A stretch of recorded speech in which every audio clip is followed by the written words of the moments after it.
We have seen, we have started tetrahedral complexes, right? तो tetrahedral complexes में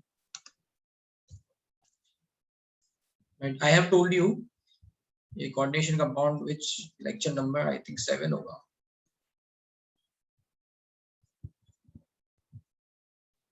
7 or 6? 6.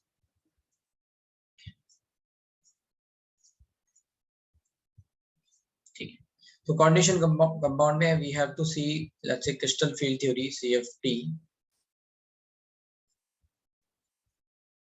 in tetrahedral complex.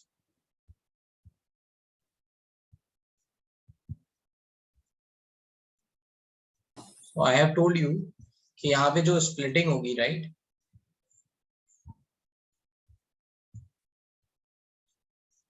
that is going to be opposite of octahedral complex. So we have seen, let's say, T2G downward and EG upward. तो यहाँ पे उल्टा हो गया, right? In this case, we are going to have EG downward and T2G upward. और वो मैंने आपको एंगल वाला रिलेशन बता दिया, ये वेरी सेंटर है, इनके बीच की एनर्जी का डिफरेंस डेल्टा टी हो गया,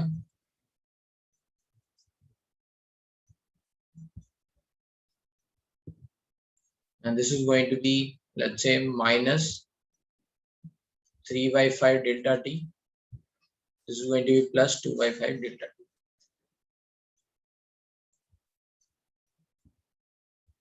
ठीक है, इस तरह से हम CFSE वैल्यू निकाल लेंगे। CFSE वैल्यू क्या हो जाएगी, minus 3/5 delta t n1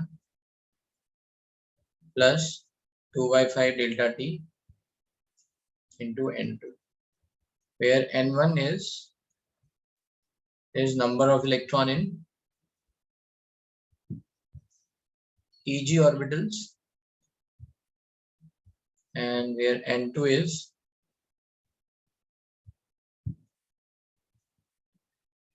number of electrons in T2G orbital.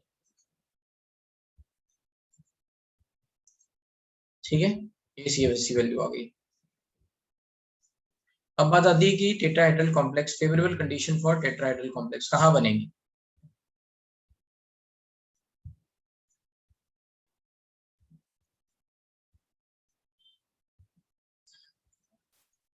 अच्छा, एक और चीज, before we are moving favourable condition, relation between let's say delta T and delta not.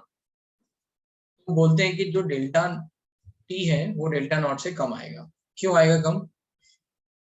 क्योंकि ऑक्टाहेड्रल कॉम्प्लेक्सेस में लिगेंड्स की जो अप्रोच थी, है ना, वो along the let's say lobes थी, ठीक है, ईजी ऑर्बिटल के लोब्स के अलोंग थी, जबकि टेट्राहेड्रल कॉम्प्लेक्स में क्या हो रहा है कि इनकी इनडायरेक्ट अप्रोच है, they are not actually let's say approaching the EG और T2G ऑर्बिटल्स, है ना, ये कहीं उसके बीच में कहीं पे आ रहे हैं।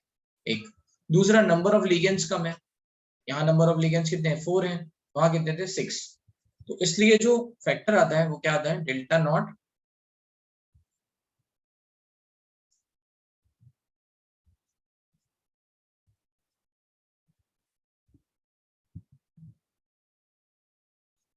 Between delta naught and delta T.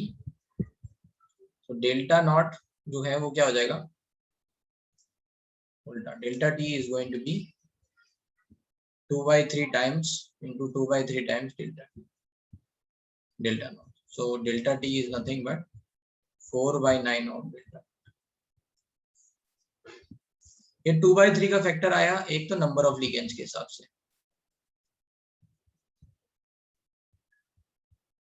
How many ligands are there, 4 ligands are there. Octahedral में कितने थे, 6 लिगेंड्स थे, ठीक है, तो 2/3 का फैक्टर आ गया 4 और 6 के हिसाब से। और दूसरा 2/3 का लिगेंड्स किससे आता है, अप्रोच ऑफ लिगेंड। तो यहाँ पे जो रिपल्शन होगा वो उतना ज्यादा नहीं होगा जितना ऑक्टाहेड्रल कॉम्प्लेक्स में होता है, ठीक है। तो यहाँ अप्रोच जो है वो डायरेक्ट नहीं है, इसलिए 2 बार 2 मतलब 2/3 का फैक्टर आया। जो स्प्लिटिंग होगी वो टेट्राहेड्रल कॉम्प्लेक्सेस में कब होगी, ठीक है। Approach of ligands is not direct, इसलिए ये रिलेशन आ गया delta T and delta naught. So you can सी कि डेल्टा टी की वैल्यू कम है, डेल्टा नॉट की वैल्यू ज्यादा है। इसलिए अगर स्टेबिलिटी वाइज देखा जाएगा, कहीं अगर सीएफएससी वैल्यू की बात कर रहे हैं, है ना, जैसे मान लो एक एग्जांपल दे रहा हूँ, जैसे वी आर हैविंग, एक एग्जांपल दे रहा हूँ कि कोई कॉम्प्लेक्स है, कोई एलिमेंट है, लेट्स से D1 कॉन्फ़िगरेशन, ठीक है, कोई एलिमेंट है D1 कॉन्फ़िगरेशन, राइट। तो D1 कॉन्फ़िगरेशन में अगर ऑक्टाहेड्रल कॉम्प्लेक्स बना रहा है, ऑक्टाहेड्रल कॉम्प्लेक्स,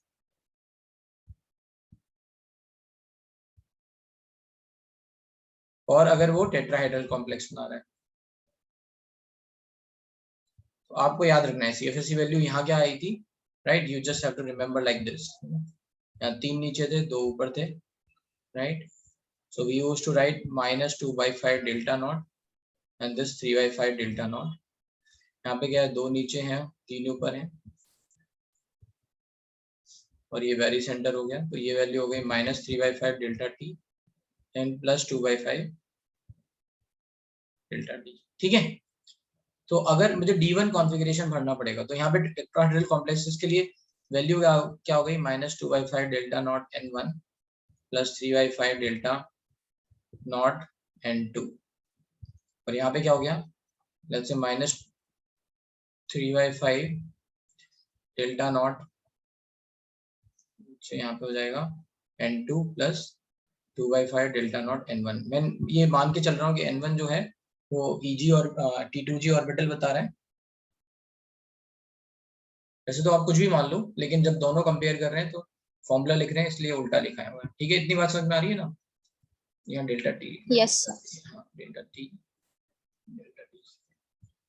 एंड N2 क्या हो गया आपका, EG orbital, right.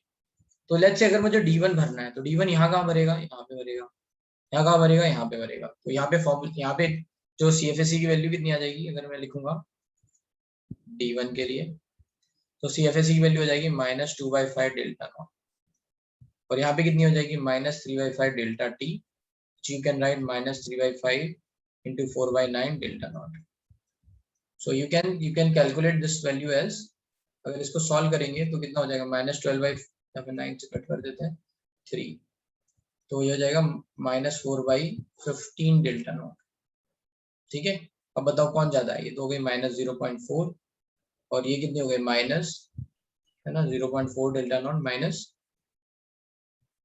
0.26 delta not, ठीक है। तो कौन सी वैल्यू ज्यादा हो गई, ये, इसका मतलब क्या है, कौन सा वाला कॉम्प्लेक्स फॉर्म होगा, ऑक्टाहेड्रल कॉम्प्लेक्स, जिसकी सीएफएससी वैल्यू ज्यादा, वो ज्यादा स्टेबल, इसलिए कौन सा वाला कॉम्प्लेक्स फॉर्म होगा, ऑक्टाहेड्रल। इसीलिए ऑक्टाहेड्रल, जैसे D2 की भी देख लेते हैं, D2 देखोगे तो कितना हो जाएगा, -2/5 into 2, तो ये हो जाएगा -4/5 डेल्टा नॉट।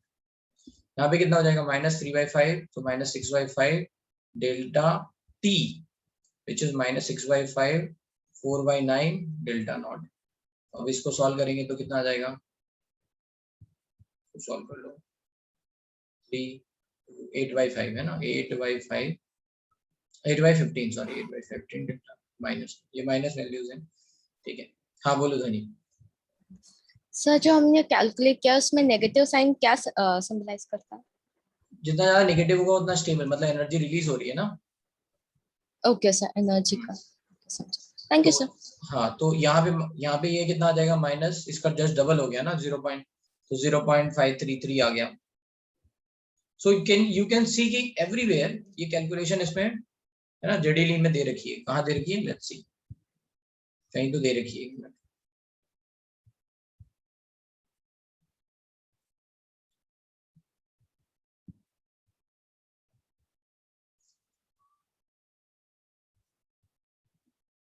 ये आ गया ना, tetrahedral complexes.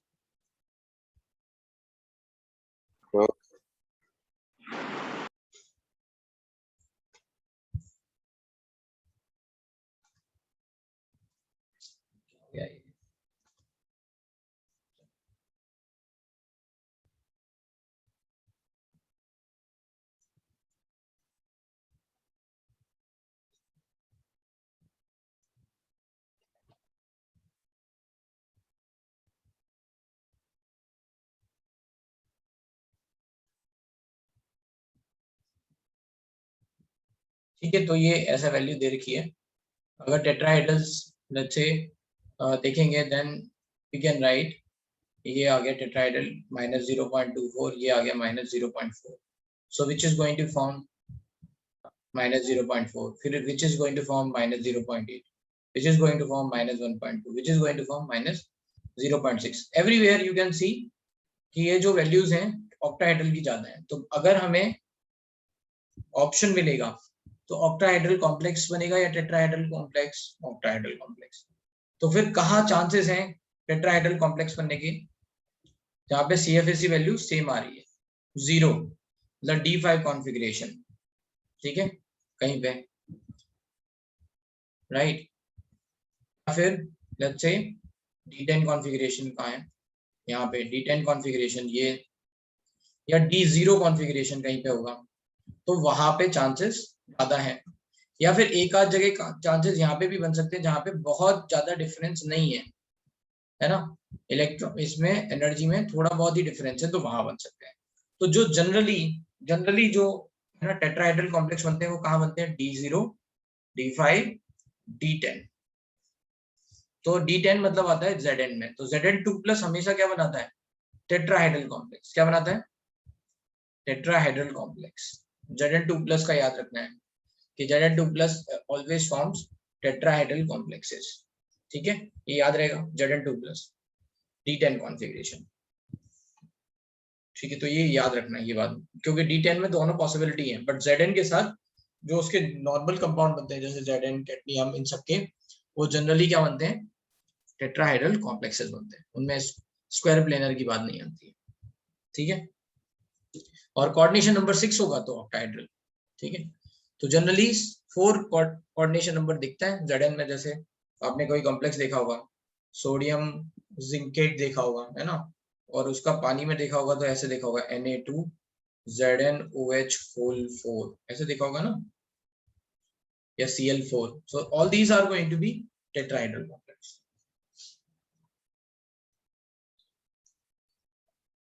So how the pattern of CFSE value changes when we are going across a D block? मतलब अमन क्या कह रहे हो? तो मतलब मान लो आप 3D के अक्रॉस जाओगे तो मतलब कैसा पैटर्न होगा जैसा अपन ने नीचे जाते वक्त डिस्क्राइब किया था?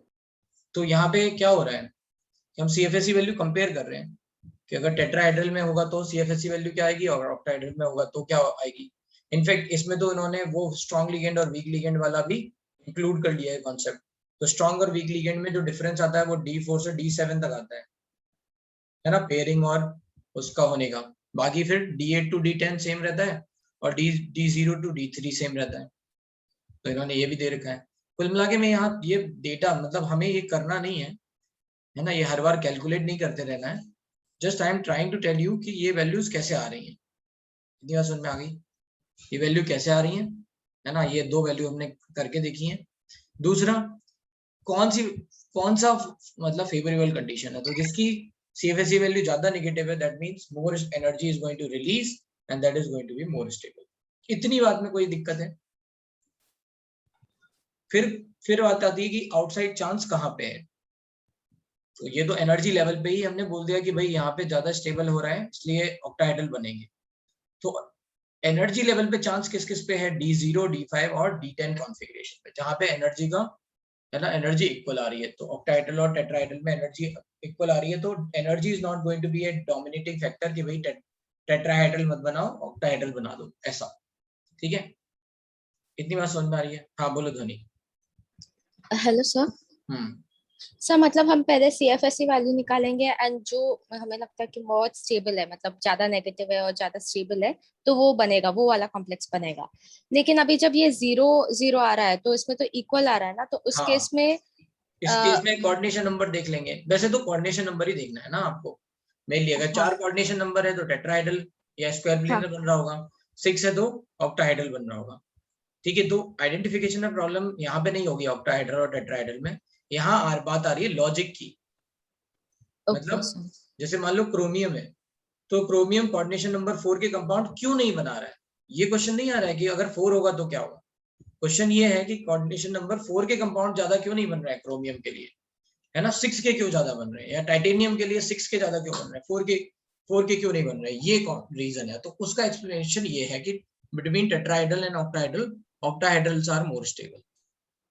ओके सर, समझा। गेटिंग माय पॉइंट है ना, ये बात हाँ समझ सर। में आ गई। तो हम ये यस कह रहे हैं सर। कि फिर कहाँ चांस है टेट्राहेड्रल बनने के, तो हम बोल रहे हैं कि जहाँ पे सीएफएससी वैल्यू में ज्यादा डिफरेंस नहीं है वहां चांस हो सकते हैं। और वहां पे भी ये जरूरी नहीं है कि मतलब हमेशा टेट्राहेड्रल ही बनेगा, ठीक है। तो जहां हमेशा टेट्राहेड्रल बनेगा वो मैंने बता दिया आपको, Zn2+, ठीक है, Zn2+, यस। कैडमियम, Hg, ये सब अगर बना रहे हैं कोऑर्डिनेशन नंबर 4, तो इनमें फिर क्या बनेगा, टेट्राहेड्रल कॉम्प्लेक्स बनेगा। तो टेट्राहेड्रल। ये याद रखना, ये बात याद रखना है ना, जो भी लिखा है Zn2+। Yes sir. अब बात आती है कि एक तो ये फैक्टर पता चल गया जहां सीएफएससी वैल्यू में ज्यादा डिफरेंस नहीं है वहां टेट्राहेड्रल की पॉसिबिलिटी है। दूसरा आता है, हमने आपको बताया था बल्कि लिगेंड्स, जहां बहुत बल्कि लिगेंड्स लगे हो, ठीक है, बहुत ज्यादा बल्कि लिगेंड्स लगे हो, तो वहां पे भी आप बोलोगे, यही दो मेन फैक्टर है मतलब, ठीक है। तो जहां बल्कि लिगेंड्स लगे हो, तो जहां पे 6 हो नहीं सकते हैं, 6 पॉसिबल नहीं है, तो वहां पे लगेगा।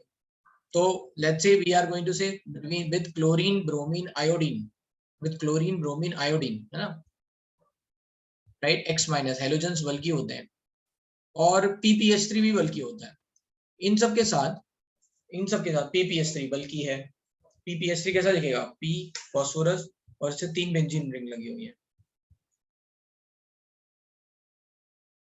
है ना, तो ये भी बड़ा है। तो ऐसे अगर मान लो लिगेंड्स लगे हुए हैं, ठीक है, तो आप समझ सकते हो ये काफी बड़े हैं और ये 6 एकोमोडेट नहीं हो पाएंगे। तो कितने एकोमोडेट हो सकते हैं, मैक्सिमम 4, ठीक यस। है, मैक्सिमम 4 हो सकते हैं। तो अगर कहीं पे लिखा है Cl4, कहीं पे लिखा है ना, जैसे MCl4 2-, या कहीं पे MPPH3 होल 4 2-, ऐसा कुछ भी दे रखा है ना, बल्कि लिगेंड्स दे रखे हैं, या फिर इसको MX4 2- लिख लेते हैं, तो वहां पे चांसेस क्या होंगे कि वो टेट्राहेड्रल कॉम्प्लेक्स होंगे। 4 से क्या पता चल रहा है, कोऑर्डिनेशन नंबर 4 है, बल्कि लिगेंड से क्या पता चल रहा है, टेट्राहेड्रल होगा। क्लियर है, 4 से ऑक्टाहेड्रल वाली बात तो आ नहीं रही है ना, और वो क्यों नहीं आ रही है वो हम समझा दे रहे हैं कि भाई, है ना, पॉसिबिलिटी ही 4 की थी, 6 की पॉसिबिलिटी नहीं थी, because the size is bigger, so that's why tetrahedral complex बनेंगे। क्लियर है, इतनी बात यस पे सर। किसी को कोई कंफ्यूजन, ठीक है। तो इसमें यहाँ पे कुछ फैक्टर्स दे रखे हैं उन्होंने, मेनली 5-6 बातें लिखी हुई हैं, लेकिन जो मेन इंपॉर्टेंट बातें हैं वो यही है। अच्छा, इसमें एक और बात याद रख सकते हैं कि स्कैंडियम 2 आयरन Fe, है ना, with oxo ligand,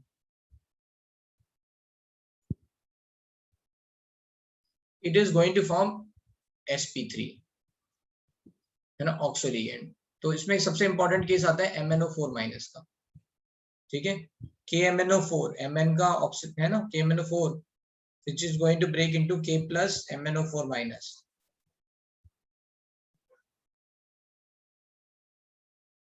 K plus MnO4-।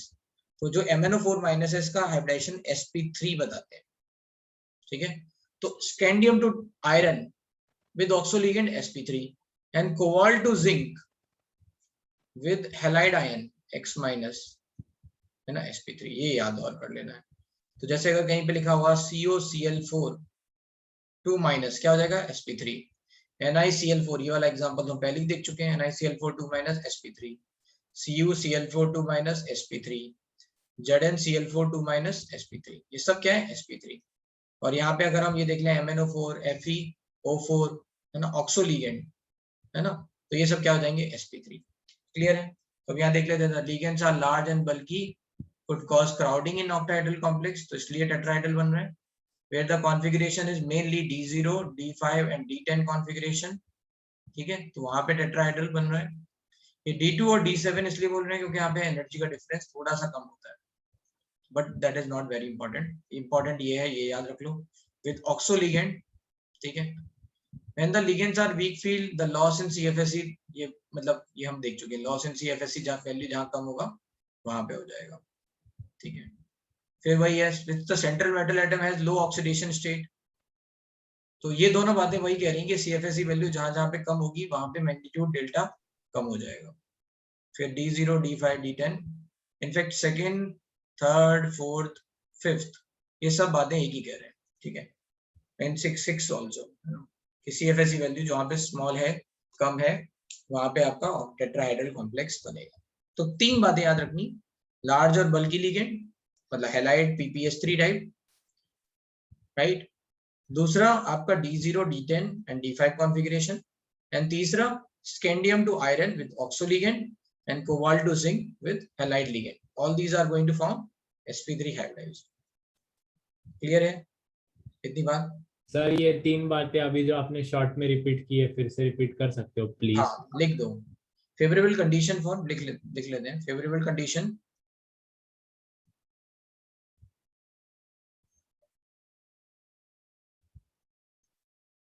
ना favourable condition for sp3 tetrahedral.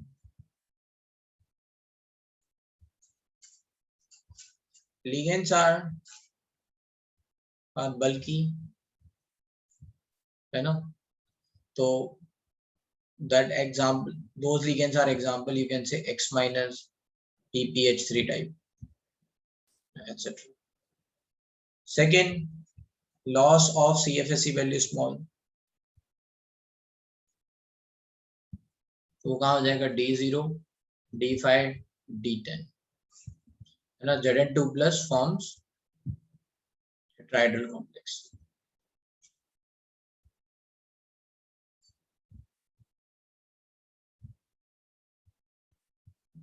And third, we can say scandium to iron with oxo ligand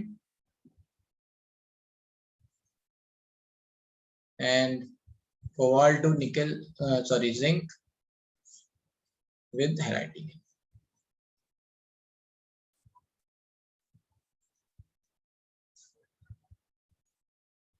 ये 3 बातें हुई, ठीक है। फिर आज बात आती है crystal field theory in square planar complex. तो स्क्वायर प्लेनर कॉम्प्लेक्स कहाँ लगता है? CFT in square planar complex.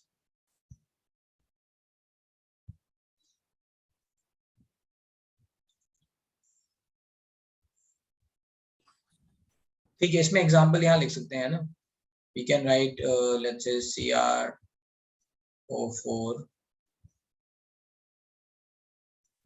this is going to be let's say CrO4 over here,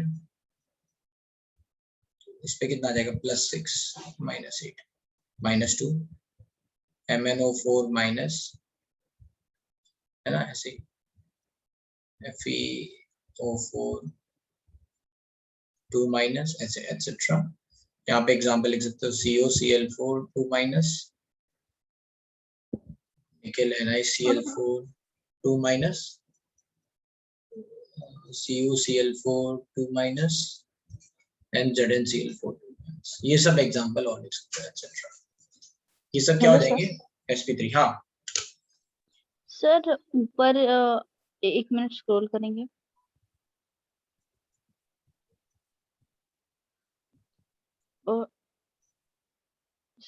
sir D5 के लिए टेट्राहेड्रल होता है ना? वही तो लिखा है।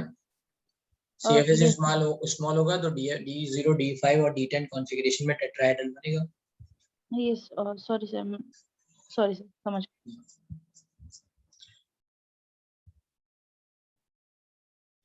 CFT in square planar complex कैसे देख रहे हैं? तो वी आर सेइंग कि देखो जो स्क्वायर प्लेनर कॉम्प्लेक्स बनने का रीजन क्या होगा? So we are seeing it through octahedral let's say complexes. तो हम कह रहे हैं कि देखो मान लो लेट्स से कॉम्प्लेक्स ऐसे इमेजिन करो कि कॉम्प्लेक्स जो है ना वो ऑक्टाहेड्रल बनने वाला था, बट यहाँ पे क्या हुआ कि केवल और केवल 4 लिगेंड आके जुड़े, है ना, एक ही प्लेन में, राइट। रादर देन 6 लिगेंड्स आने वाले थे तो केवल 4 लिगेंड्स आए और वही जुड़े। So that's why all 4 ligands are going to be in one plane, है ना? All 4 ligands are going to be in one plane, so those ligands are going to approach, किसको अप्रोच कर रहे होंगे, है ना? XY प्लेन में अगर अप्रोच कर रहे होंगे, जैसे इमेजिन करो जो हमने क्यूब बनाया था, remember a cube we have formed and I have told you कि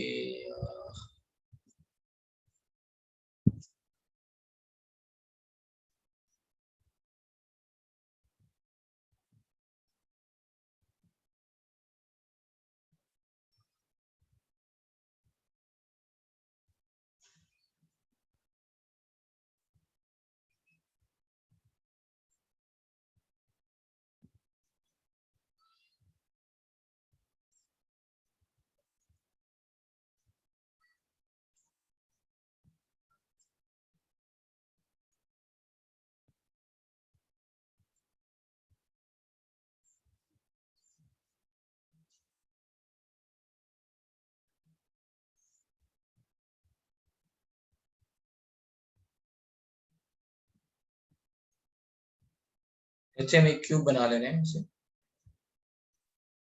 ठीक है। एंड वी नो कि जो कॉम्प्लेक्स के लेट्स से किसी भी मेटल आयन के जो लोब्स है वो किस डायरेक्शन में होंगे। सो 4 lobes are going to be along the face center, तो dxy हो गया। 2 are going to be in z direction, ठीक है। x plane, x axis, let's say ये y axis, and this is going to be up z axis।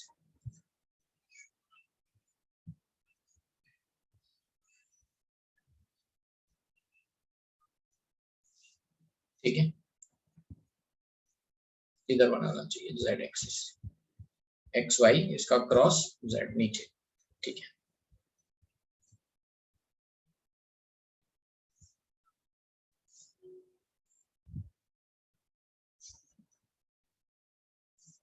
z axis. Hmm. Now you can also see कि यहाँ पे जो xy plane होगा, right, उसके let's say lobes कैसे होंगे, तो along the let's say edge centre, sorry dxy के कैसे होंगे, अलोंग द एज सेंटर, कुछ ऐसे हैं, along the edge centre. I will not draw remaining others क्योंकि फिर बहुत कंजस्टेड हो जाएगा, ठीक है। सो ये along the let's say edge centre जा रहे हैं। Now over here ligands are coming in which direction?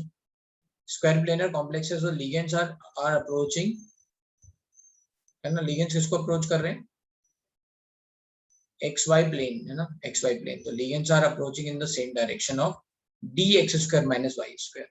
किस डायरेक्शन में आ रहे हैं, dx square minus y square की डायरेक्शन में। नहीं, I think x cross y z होता है ना, कर्ल, एक मिनट, राइट, हाँ ऊपर ही आएगा, सॉरी एक मिनट, x को y पे डालेंगे, ऊपर आए, हाँ ऊपर आए, करेक्ट करेक्ट, यस ये ऊपर ही आएगा,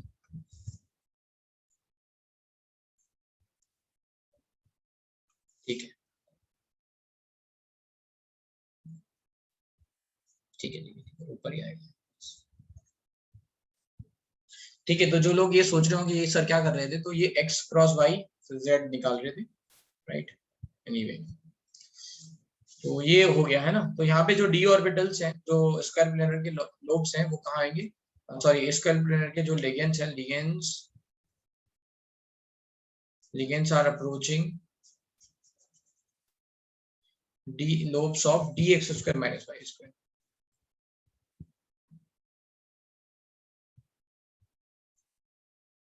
by square, so these are going to form maximum repulsion,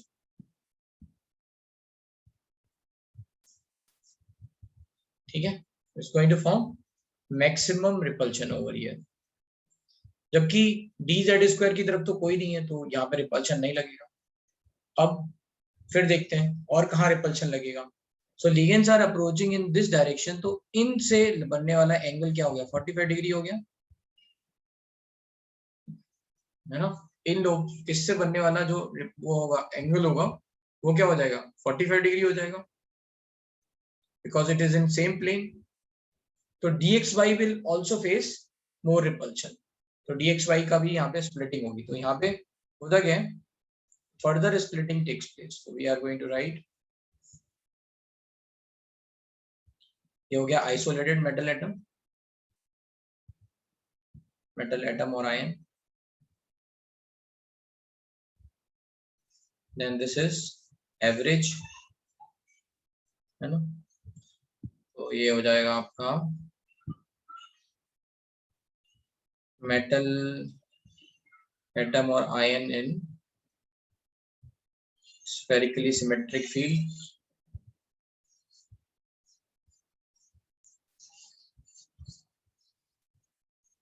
फिर हमने यहाँ देखा था स्प्लिटिंग हुई थी EG और T2G में। So T2G, EG. Now this let's say difference we have seen in octahedral complex. The formation of square planar is in a kind of let's say हम octahedral complex बनाने वाले थे, लेकिन बना square planar।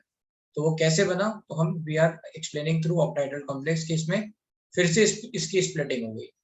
तो splitting होके क्या हो जाएगा, dx square minus y square will face maximum repulsion than dz square.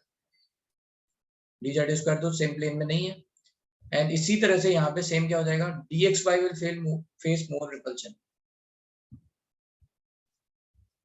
dxy will face more repulsion, तो dxy आ जाएगा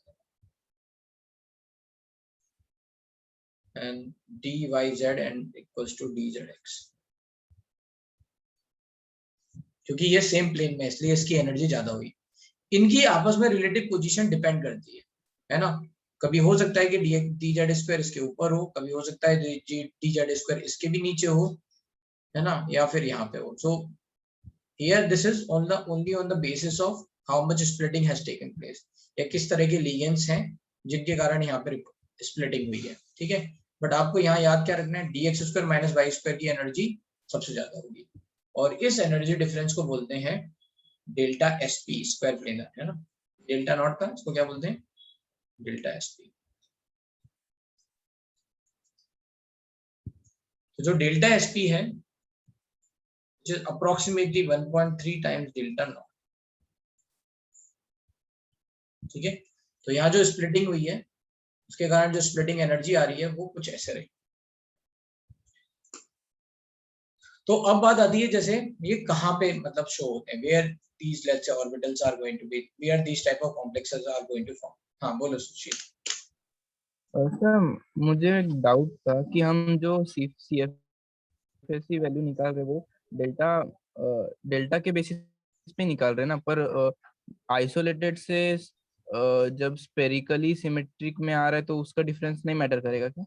नहीं, मतलब उससे तो एवरेज पता चल रहा है। मतलब ऑब्वियसली ये थोड़ा मैंने जो डायग्राम बनाया ये एस को ये नीचे हो गया है, थोड़ा मैं इसको सही कर देता हूँ, right, should not go lower than that, अगर if you are getting confuse with this. Sir नहीं, वो उसमें वो हम लोग जो टेट्राहेड्रल एंड ऑक्टाहेड्रल में कंपेयर किए थे तो उसमें ये लिगेंड्स अप्रोच ज्यादा उसमें रहेंगे ना ऑक्टाहेड्रल में तो? नहीं, टेट्राहेड्रल में लिगेंड्स 4 थे और उनकी अप्रोच भी डायरेक्ट नहीं थी, यहाँ तो अप्रोच डायरेक्ट है ना। नहीं मतलब हम जब ऑक्टाहेड्रल एंड टेट्राहेड्रल में कंपेयर कर रहे थे एनर्जी CFSE वैल्यूज, तो उसमें आइसोलेटेड से सिमेट्रिकली स्फेरिकल फील्ड में आने के लिए जो एनर्जी का डिफरेंस लगेगा वो मैटर नहीं करता है क्या? दोनों में डिफरेंट रहेगा ना? हाँ वो ये डिफरेंट रहेगा, ये जो वैल्यू है ना, हाँ। ये तुम जो डिफरेंस बोल रहे हो, yes this is going to be different according to let's say किस तरह के लिगेंड्स है उसके कारण आएगा, बट ये इंपॉर्टेंट नहीं है ना। जो प्रॉपर्टीज को अफेक्ट करता है वो है ये वैल्यू, कितने ओके सर, इलेक्ट्रॉन यहाँ पे मतलब फिल हुए, कितने इलेक्ट्रॉन यहाँ फिल हुए। ठीक है सर। ये तो बस बैरी सेंटर बता रहा है कि कहाँ पे आएगा, ये वाला जो पोजीशन है वो क्या बता रहा है, आपका रेफरेंस लाइन बता रहा है कि कितने ऊपर चलेगा कितने एवरेज। एवरेज। सर हाँ सर ये डायग्राम भी मतलब आना चाहिए क्या? हाँ, ये डायग्राम ये जो हमने आपको नोट्स भेजे हैं उसमें देख लेना, नोट्स लिखने की जरूरत नहीं है, आप बस समझते जाओ, ठीक है। Yes sir. अभी तो नोट्स भेज दिए ना आपको, बस उससे पढ़ लेना। लिगेंड्स आर अप्रोचिंग, है ना, approaching lobes of dx square minus y square, इसलिए उसमें मैक्सिमम रिपल्शन है, और dxy में इसलिए रिपल्शन है क्योंकि सेम प्लेन में आ रहा है। तो एंगल है ना, यहाँ तो डायरेक्ट है, यहाँ पे एंगल कम है 45 डिग्री का ही है इसलिए, ठीक है, और प्लेन भी सेम है ना। तो जैसे मान लो लोब्स, अगर ये जो लिगेंड्स है इसका जो भी साइज आएगा उसके कारण इन लोब्स में जो इलेक्ट्रॉन्स होंगे उनमें रिपल्शन लगेगा, राइट, ठीक है। Comparison to what is happening over here, इधर इधर जो भी होगा उसमें कंपैरिजन टू, तो यहाँ पे क्या होगा, चेंज हो गया, यहाँ पे प्लेन चेंज हो गया,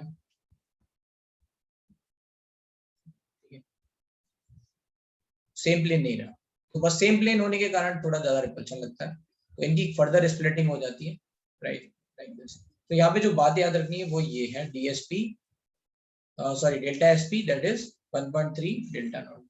बात करते हैं कि कहाँ पे स्क्वायर प्लेनर कॉम्प्लेक्स बनते हैं, है ना, favourable condition for square planar complex.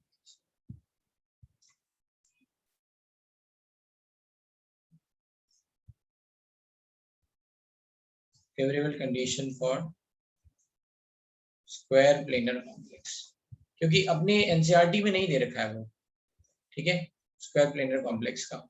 Yes sir, ये डायग्राम भी नहीं है एनसीईआरटी। हाँ ये डायग्राम नहीं, ये केवल जेडीली में है, कहीं आगे यहीं कहीं होगा, रुक जाओ डालता हूँ मैं। सर बुकलेट में भी है यही डायग्राम। हाँ बुकलेट में भी होगा एक बार। सर एनसीईआरटी में एक लाइन में उन्होंने लिखा है कि स्क्वायर प्लेनर एंड ऑक्टाहेड्रल का सेम केस रहता है। मेरा नीचे नहीं जा रहा, पता नहीं कर्सर क्या हो गया इसको, बंद करके खोल।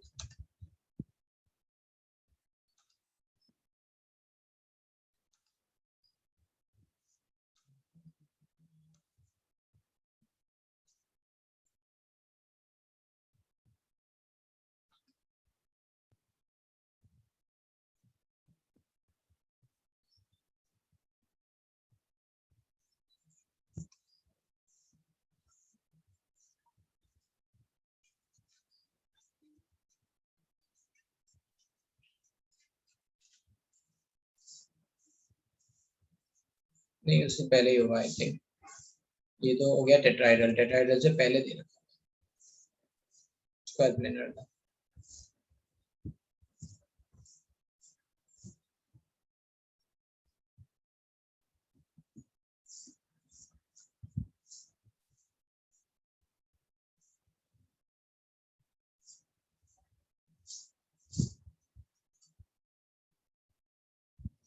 नहीं वो हमने मिस कर दिया, छोड़ो, तो इसमें दे रखा होगा कहीं ना कहीं, ठीक है, लीव इट। तो यहाँ भी बस याद रखना है फेवरेबल कंडीशन, जैसे टेट्राहेड्रल में बल्कि लेट्स से लिगेंड्स थे, right, and configuration D0 D5 D10 था, ऐसे आपको यहाँ पे याद रखना है। तो favourable condition for square planar complex है, तो याद रखना है 4D8 and 5D8 always form square planar complex irrespective of nature of ligand, irrespective of nature of ligand जो है 4D8 और 5D8 बनाते हैं। 4D8 और 5D8 कौन बना सकते हैं? Let's say which of the following elements can form 4D8 और 5D8 configuration? तो we will write, let's say यहाँ पे थर्ड पीरियड में कौन आता है? कोबाल्ट, निकल, let's say कॉपर। हाँ for coordination number 4, obviously coordination number 4 होगा तभी तो बात होगी, है ना?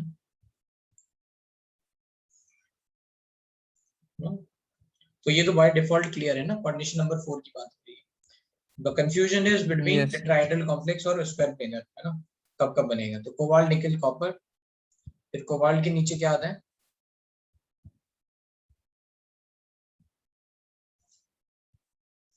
Rhodium, palladium, and then this is copper के नीचे Ag, एंड यहाँ पे क्या आएगा? Iridium, iridium, and this is platinum and Au, ठीक है।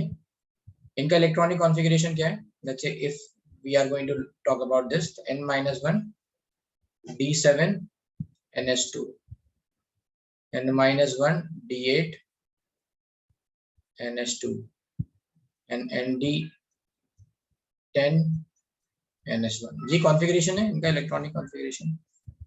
तो D8 कॉन्फ़िगरेशन कैसे बनेगा, right? Mainly we are talking about 4D8 and 5D8 configuration, so we have to think about these elements. 3D series की तो बात हो नहीं रही है। So we are going to see rhodium. Rhodium in +1 oxidation state, that is going to form, अगर +1 कर देंगे तो NS1 बनेगा और ये D8 बन जाएगा, ठीक है। तो D8 कॉन्फ़िगरेशन, rhodium in +1, अगर है ना rhodium +1। फिर पैलेडियम के लिए तो +2 करेंगे तो D8 कॉन्फ़िगरेशन बन जाएगा। एंड Ag के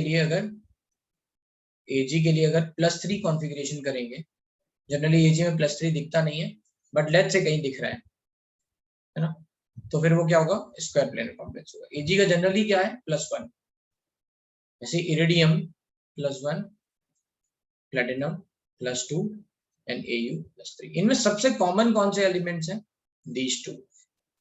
तो इनके कोई भी कॉम्प्लेक्सेस हो, है ना, any complexes is there, all complexes with coordination number 4 are square plane। याद रहेगा ये बात, है ना, जैसे जिंक के लिए हमने याद किया था वैसे यहाँ याद कर सकते हैं। सर ये तो इन सबके जितने भी आपने लिखे सबके लिए वैलिड है ना? सबके लिए वैलिड है, यस, सबके लिए वैलिड है।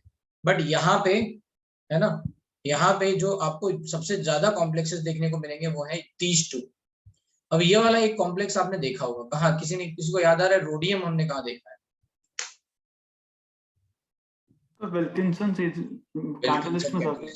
विल्किंसन कैटलिस्ट में देखा होगा। विल्किंसन कैटलिस्ट रिडक्शन जब आता है एल्कीन का, है ना, तो रोडियम, तो बस, तो वो पूछा जाता है विल्किंसन कैटलिस्ट।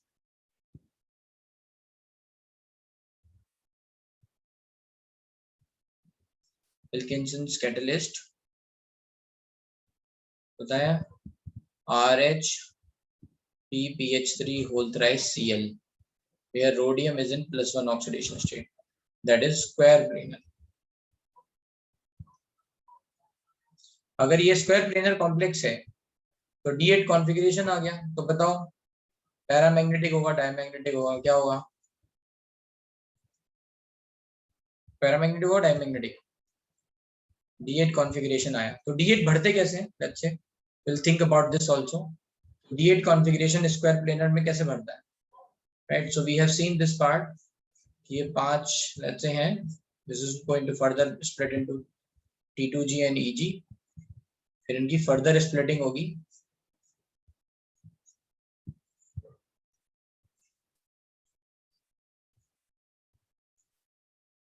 तो 2, 4, 6, 8, and that's how this dx square minus y square is remain vacant, which participate, है ना, forming bonds with ligands, है ना। तो आपको याद भी होगा DsP2 में which D is participating in bonding? DsP2 hybridization। Square planar का मतलब क्या हुआ? स्क्वायर प्लेनर का मतलब है हाइब्रिडाइजेशन इज, स्क्वायर प्लेनर का मतलब क्या है? Hybridisation is DsP2। तो यहाँ D कौन सा होता है? dx square minus y square। S कौन सा? S तो ऐसी है ना, और P कौन सा होता है? Px Py, and that's why it is going to form xy plane, all are going to be in xy plane।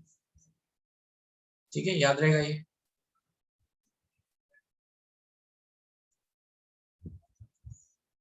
तो इस तरह से D8 कॉन्फ़िगरेशन रहता है। यहाँ पे ये फिल, ये अनफिल्ड रहेगा और यहाँ पे बॉन्ड बनाएंगे, D8 कॉन्फ़िगरेशन, विल्किंसन कैटलिस्ट। ठीक है, it is going to be diamagnetic, all are paired. तो ये क्या होगा? स्क्वायर प्लेनर कॉम्प्लेक्स डायमैग्नेटिक, सब कुछ भी पूछ सकते हैं, राइट? ठीक है, समझ में आ गया? यस। ठीक है, तो यहाँ, हाँ बोलो। तो थोड़ा सा स्क्रॉल अप कीजिए ना, जहाँ पे आपने लिखा था।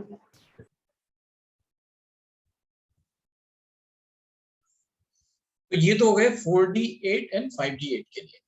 मान लो और भी कुछ केसेस हैं जहाँ पे, सर, हाँ सर वो मैग्नेटिक प्रॉपर्टी कैसे प्रेडिक्ट किया आपने? नहीं समझा। No unpaired electron. अरे वो तो बहुत बेसिक है ना, कि अगर कहीं पे अनपेयर्ड इलेक्ट्रॉन तो पैरामैग्नेटिक, अनपेयर्ड इलेक्ट्रॉन नहीं तो डायमैग्नेटिक। Okay sir.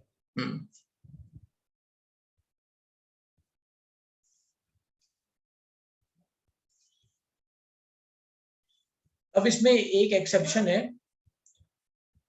ये एक्सेप्शन ये है कि PH3 होल 4 आ जाता है। इसमें एक एक्सेप्शन याद रख लो, है ना। इसमें क्या एक्सेप्शन है?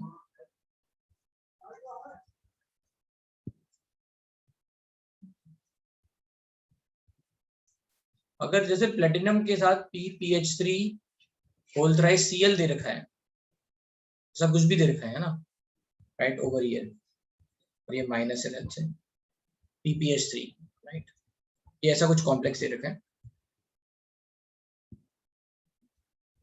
+2 है ना, प्लस आएगा, सॉरी, ये +2 एंड ये -1, ये 0, हाँ प्लस, ठीक है। तो ऐसा कुछ दे रखा है, तो ये स्क्वायर प्लेनर है, DSP2 स्क्वायर प्लेनर।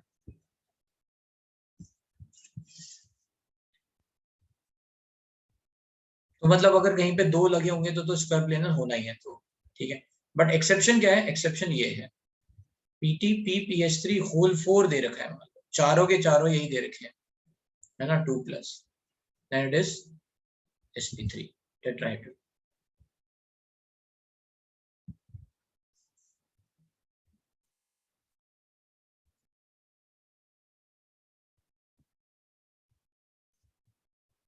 ठीक है, तो ये sp3 आता है, क्योंकि इसमें बहुत ज्यादा क्राउडिंग हो गई इसलिए।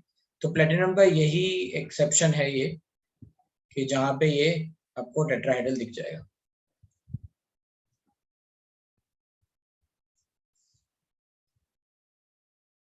ठीक है, बाकी प्लेटिनम के सारे कंपाउंड्स क्या है, स्क्वायर प्लेनर है।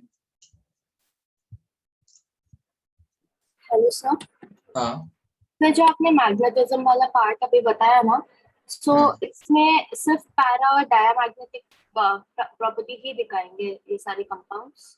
हाँ, और क्या बताएंगे, मैग्नेटिक बिहेवियर का मतलब यही है ना, पैरामैग्नेटिक डायमैग्नेटिक। हमने वो सॉलिड स्टेट में भी पढ़ा था ना, फेरो। वो फेरो वाले तो वो तो कुछ ही केसेस है, मतलब वो एक तरह से स्पेशल कैटेगरी हो गई पैरामैग्नेटिक में, कि भाई उनका मैग्नेटिक बिहेवियर बहुत ज्यादा है। ओके सर, समझा। है ना, थैंक यू सर। चलते हैं अब आगे। लेट्स से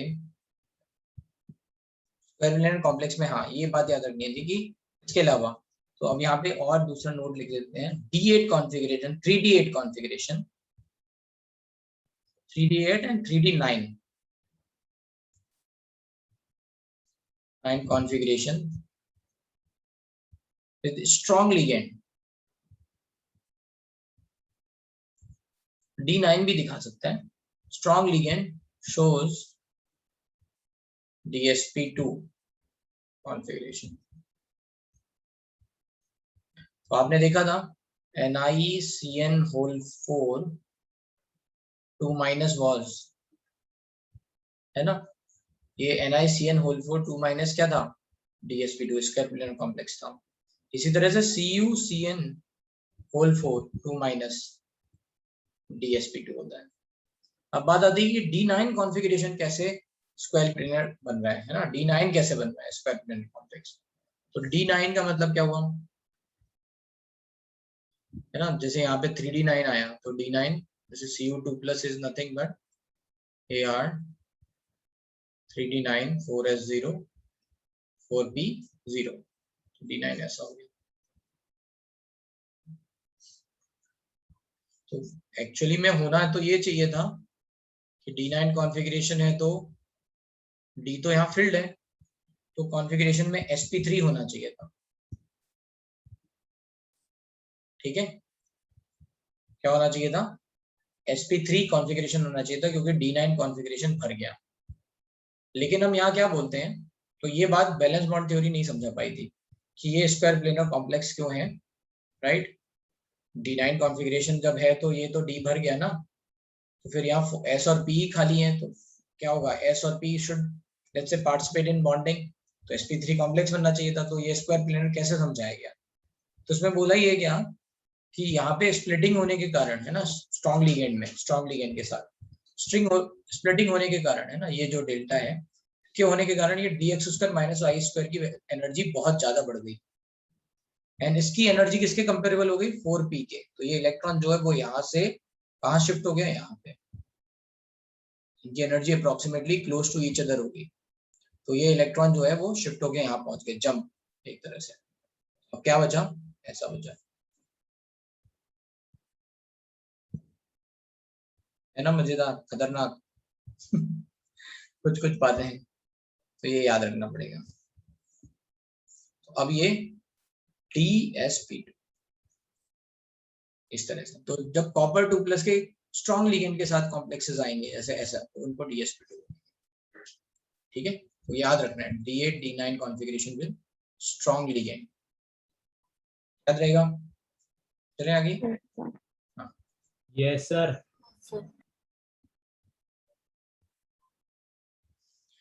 तो ये स्क्वायर प्लेनर कॉम्प्लेक्स हो गए। अब बात आती है कि ये जो डेल्टा वैल्यू है वो किस किस पे डिपेंड करती है ना, फैक्टर अफेक्टिंग CFSE वैल्यू। तो ये मैं कल लास्ट क्लास में बता चुका था, बस लिख लेते हैं यहाँ पे, factor affecting CFSE value.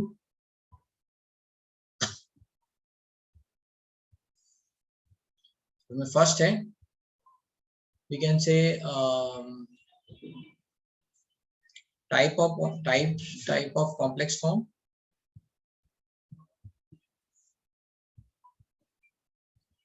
We know that delta SP is more than delta naught, that is more than delta T.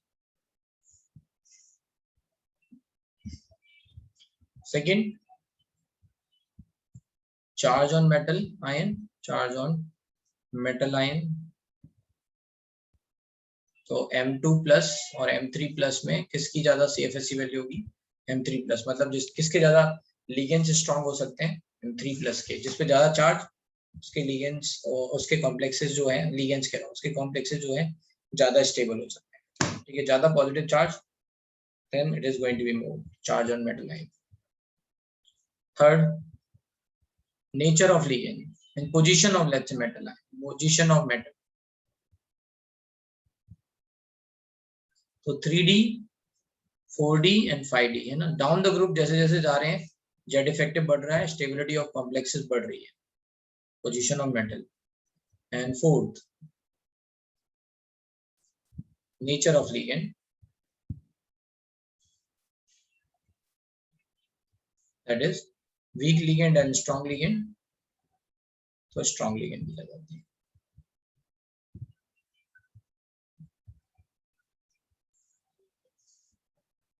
अब इसमें जो एक और दो बातें हम छूट गई हैं, है ना, मतलब ये CFT खत्म हो गया लगभग। इसके कुछ एप्लीकेशन बचे हुए वो बताना है, कलर वलर बताएंगे। ठीक है, तो उसमें एक और बात छूट गई है, वो है जॉन टेलर डिस्टॉर्शन।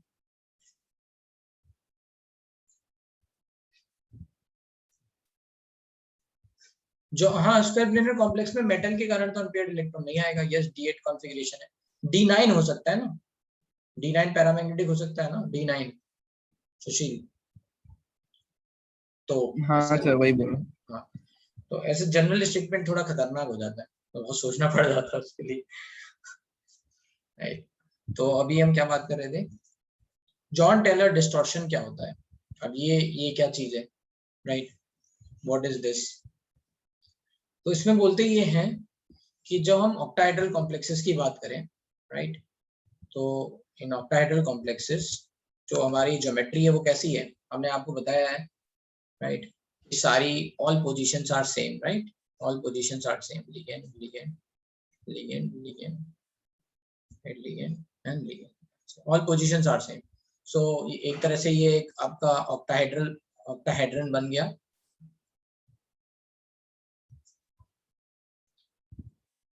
जैसे ये आपका एक ऑक्टाहेड्रन बन गया।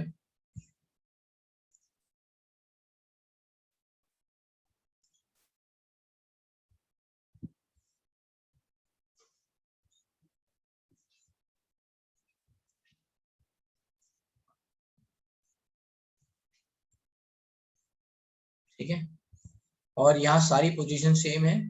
सो whichever way you are going to put keep it, it will remain same. But अगर मान लो कहीं पे ऐसा हो जाए कि ये वाला जो बॉन्ड है वो या तो लंबा हो जाए या छोटा हो जाए, मतलब ऐसा हो जाए। सर हेडिंग क्या है?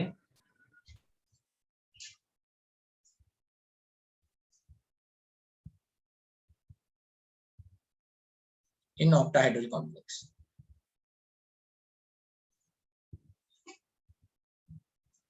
The legend, the man, the myth.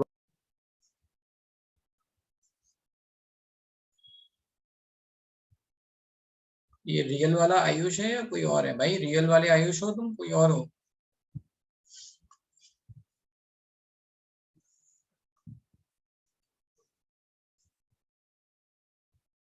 Let's say if the L is going to be more,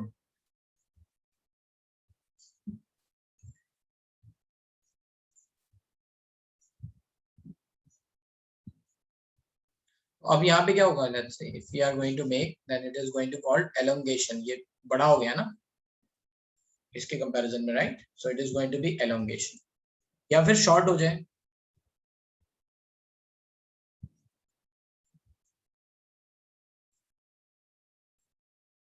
है ना, ऐसा कुछ हो जाए, तो इसको क्या बोलते हैं? Distortion. And when this is going to happen, whether the elongation is going to happen or let's say compression is going to happen, है ना, ये कैसे डिसाइड होता है और कहाँ डिसाइड होता है, तो वो बोलते हैं. तो Jahn Teller distortion will be observed in, ये समझ में आ रही है ना बात? एलोंग, ये हो गया एलोंगेशन, हो गया कंप्रेशन.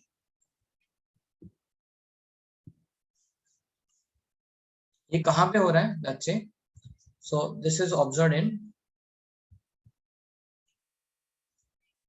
सो कब ऑब्जर्व हो सकता है वो, उसके लिए रिपल्शन थोड़ा समझना जरूरी है. So we are going to say कि अगर जो ईजी ऑर्बिटल्स हैं उनमें अगर फिलिंग ऑफ इलेक्ट्रॉन सेम नहीं है, मान लो एक में इलेक्ट्रॉन है और एक में नहीं है, easy orbital,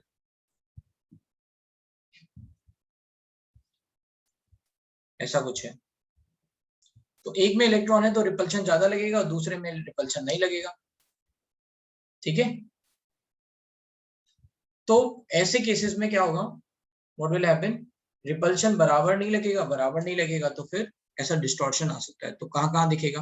D7 with strong field, D9 with weak field as well as strong field, यहाँ 2 है, यहाँ 1 है, और D4 with weak field,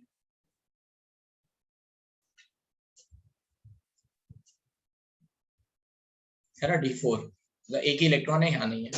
so this effect is observed, this is observed in D4 configuration with weak ligand, D7 with strong ligand, and D9 with strong ligand as well as weak ligand. समझ में आया? along ये तो वो पूछ लेते हैं कि in which of the following complexes will show John Taylor distortion. तो आपको क्या करना है? पहले आइडेंटिफाई करना है कि ligand कौन सा है, and then you have to write the metal configuration and check कि D4 configuration कैसा बनेगा. क्लियर है? D4 D7, हाँ, हेलो, यस सर. हाँ, ठीक है. तो ये अब ये नहीं बता सकते हैं कि which one is going to be elongation और compression, because that is difficult, क्योंकि ligand की अप्रोच x डायरेक्शन में हो जा रही है. अगर मान लो, मतलब ये जो इलेक्ट्रॉन है ईजी ऑर्बिटल में, ये dx square minus y square में या dz स्क्वायर में, which you cannot tell, and since you cannot tell this, you cannot say whether elongation will happen or compression. So any of this let's say probability is there, है ना? बात समझ रहे हो ना युवान? मान लो कि dx square minus y square में, है ना, तो यहाँ रिपल्शन लग रहा है, यहाँ पे रिपल्शन नहीं लग रहा है ना, dz स्क्वायर में, तो dz स्क्वायर में रिपल्शन नहीं लग रहा है तो कंप्रेशन हो जाएगा, है ना, ये बड़े बड़े दिखेंगे. उल्टा अगर मान लो ये जो इलेक्ट्रॉन है वो dz स्क्वायर में है, उसमें रिपल्शन लगेगा, है ना, तो ये छोटे छोटे दिखेंगे, like that. So we can not say which one is going to be which, but we can say कि ये कहाँ ऑब्जर्व होगा जहाँ पे अनसिमेट्रिकल फिलिंग होगी, है ना. ये कहाँ पे दिख रहा है? अनसिमेट्रिकल फिलिंग,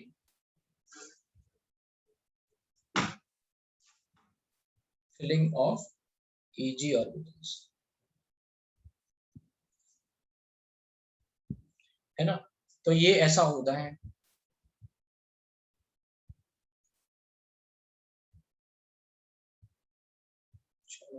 तो ये हो गया. अब हम देख लेते हैं, लेट्स से नेक्स्ट इज कुछ प्रॉपर्टीज, है ना, एप्लीकेशन ऑफ CFT. सबसे पहले आता है मैग्नेटिक बिहेवियर.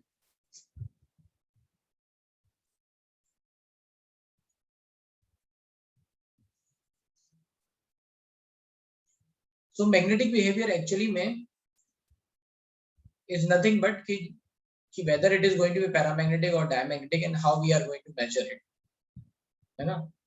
तो जो टोटल मैग्नेटिक बिहेवियर आता है, हाँ बोलो जासमीन.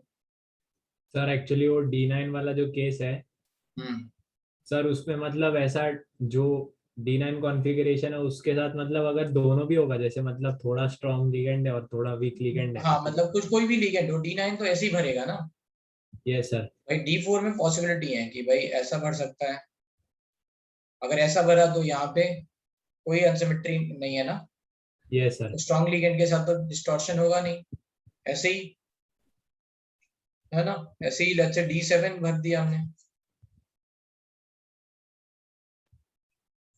स्ट्रॉन्ग लिगेंड के साथ, तो यहाँ पे अनसिमेट्री दिख गई है। वीक लिगेंड के साथ भरते तो D7 कैसे दिखता, 5 6 7, तो यहाँ पे भी है ना सिमेट्री आ यस गई सर। फिर से ऐसे। तो इसलिए D9 में फिर क्या होगा, D9 में ये हो जाएगा ऐसा 6 8 9। तो whether you are going to let's say put strong ligand और वीक लिगेंड, फिलिंग ऐसे ही होने वाली है। Okay sir. अच्छा, जो मैग्नेटिक बिहेवियर पे आते हैं, मैग्नेटिक बिहेवियर होता है एक्चुअली में इलेक्ट्रॉन के मूवमेंट के कारण, है ना। इलेक्ट्रॉन कैसे मूव कर रहा है उसके कारण, इलेक्ट्रॉन मूव कर रहा है मतलब चार्ज मूव कर रहा है, राइट। इलेक्ट्रॉन मूव कर रहा है इसका मतलब क्या है, चार्ज मूव कर रहा है। चार्ज मूव कर रहा है, कोई भी मोशन कर रहा है, उसके कारण क्या होगा, मैग्नेटिक फील्ड प्रोड्यूस होगी, है ना। चार्ज इज मूविंग, तो मैग्नेटिक फील्ड प्रोड्यूस होगी, उसके कारण magnetic behaviour, magnetic movement generate होता है। तो उसमें दो तरह के मूवमेंट होते हैं, एक तो होता है ऑर्बिटल मैग्नेटिक मूवमेंट और एक होता है स्पिन मैग्नेटिक मूवमेंट, है ना। मैग्नेटिक मूवमेंट दो उसके कारण आता है मैग्नेटिक मूवमेंट। एक आता है स्पिन मैग्नेटिक मूवमेंट,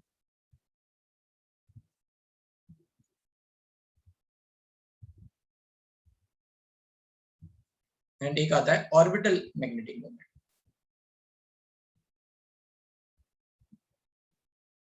जो एक्सपेरिमेंटल वैल्यूज आती हैं ना, एक मिनट,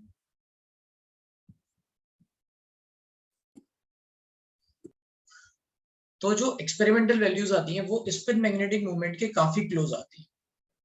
तो इसीलिए जनरली हमें ये जो है ना, ये डोमिनेटिंग फैक्टर होता है। इसीलिए हम जो है ना केवल और केवल स्पिन के कारण ही बता देते हैं बिहेवियर क्या होगा, कि whether it is going to be paramagnetic, diamagnetic, or let's say what is going to be, let's say total magnetic moment, then we are saying mu is nothing but under root n into n plus 2 bore magnet. तो केवल और केवल spin के कारण बता रहे हैं कि जो इलेक्ट्रॉन अपनी लेट्स से पोजीशन पे जो मूवमेंट कर रहा है उसके कारण जो मैग्नेटिक मूवमेंट आ रहा है वही बता रहे हैं। जो वो न्यूक्लियस के चारों तरफ घूम रहा है ना, ऑर्बिटल, राइट, जो भी वो मोशन कर रहा है उसके कारण जो आने वाला मैग्नेटिक मूवमेंट है वो बहुत कम रहता है, आता है ना। If you are going to see experimental values, तो उसमें ऑर्बिटल मैग्नेटिक मूवमेंट का कंट्रीब्यूशन है, बट वो इतना ज्यादा नहीं है कि उसको कंसिडर करें। हम इससे ही काफी कुछ एक्सप्लेन कर देते हैं, इसलिए magnetic movement mainly spin magnetic movement के कारण देखा जाता है। इतना याद रहेगा, ठीक है। चार्ज के मोशन के कारण क्या आएगा, मैग्नेटिक फील्ड प्रोड्यूस होगी, मैग्नेटिक मूवमेंट आएगा। तो अब इलेक्ट्रॉन दो तरह से कर रहा है, जैसे अर्थ है अपनी एक्सिस पे घूम रहा है ना, और सन के चारों तरफ जैसे अर्थ घूमती है वैसे न्यूक्लियस के चारों तरफ घूम रहा है इलेक्ट्रॉन भी। तो जो अपनी एक्सिस पे घूम रहा है उसके कारण मेन मैग्नेटिक मूवमेंट आता है, जिसको बोलते हैं स्पिन मैग्नेटिक मूवमेंट। और आपने पढ़ा होगा ये mu is nothing but under root n into n plus 2। But orbital magnetic movement भी आता है, ठीक है, बट वो इतना ज्यादा डोमिनेटिंग फैक्टर नहीं होता है। तो बस हम कैसे किसके कारण देते हैं, mu is nothing but under root n into n plus 2, और जो हम बता रहे हैं, है ना, उसी के कारण आंसर आ जाएगा। बट इसमें बहुत केयरफुल रहने की बात है, जैसे अगर कभी कहीं लिखा है Fe3+, Fe6, अभी जब तक एटॉमिक स्ट्रक्चर चलता था तब तक ये बात नहीं समझ में आएगी। और कहीं पे लिखा है Fe, let's say we have taken NH3 और समथिंग, Fe के साथ किसको ले लें, Cn को ले लेते हैं, चलो सर n वही नंबर ऑफ अनपेयर्ड इलेक्ट्रॉन्स है ना। हाँ, n is number of unpaired electron. तो अब यहाँ पे जो इंपॉर्टेंट बात आ गई है वो ये है कि अगर Fe जो है +3 में है, Fe in +3, that means D5 configuration है ना, AR 3D5 कॉन्फ़िगरेशन, और यहाँ पे हो जाएगा AR 3D5 कॉन्फ़िगरेशन। अब प्रॉब्लम है, अगर आपने केवल Fe3+ सोचा तो जनरली आप Fe3+ कैसे भरते हो, you are going to fill Fe3+ is like D5 configuration, तब तक अभी तक पढ़ते आए हैं तो ऐसे ही पढ़ते आए हैं एटॉमिक में ना, ऐसे। बट अब कोऑर्डिनेशन कंपाउंड के बाद ये अप्रोच चेंज हो जाएगी। अब हम D5 कॉन्फ़िगरेशन कैसे फिल करेंगे? We are going to see the ligand also, so we are going to say okay यहाँ पे स्प्लिटिंग हो रही होगी लेकिन वीक लिगेंड है तो ऐसे भरेगा, तो 5 unpaired electron. So mu is nothing but under root 5 into 7 root 35 Bohr magnet, है ना। इसको देख लेंगे तो ये 5 पॉइंट कितना आ जाएगा, 9 समथिंग है ना, 5.91 और समथिंग ऐसे Bohr magnet। लेकिन if you are going to see over here, है ना, D5 configuration, तो यहाँ पे strong ligand है और this filling will takes place ऐसे 1 2 3 4 5 कितने आए, 1 अनपेयर्ड इलेक्ट्रॉन। तो म्यू क्या हो जाएगा, mu is nothing but 1 into 3, so root 3 1.73। तो इस तरह के क्वेश्चन आते हैं, डेफिनेटली आएंगे आपको, है ना। और इसमें अगर आपने ये ध्यान नहीं दिया कि लिगेंड कौन से हैं और कैसे उनकी स्प्लिटिंग होगी, फिलिंग कैसे होगी, तो आपके आंसर गलत हो जाएंगे। तो CFT was also successful in this way. क्यों CFT पढ़ रहे हैं? कि वो ये समझा पाई कि Fe3+ में ही 2 different let's say magnetic moment कैसे आ रहे हैं। Are you getting it? ये बात समझ में आ रही है? Yes, 2 डिफरेंट मैग्नेटिक मोमेंट कैसे आ रहे हैं। अगर अभी एटॉमिक स्ट्रक्चर पढ़ रहे होते तो शायद ये वाली बात हम नहीं समझ पाते, राइट।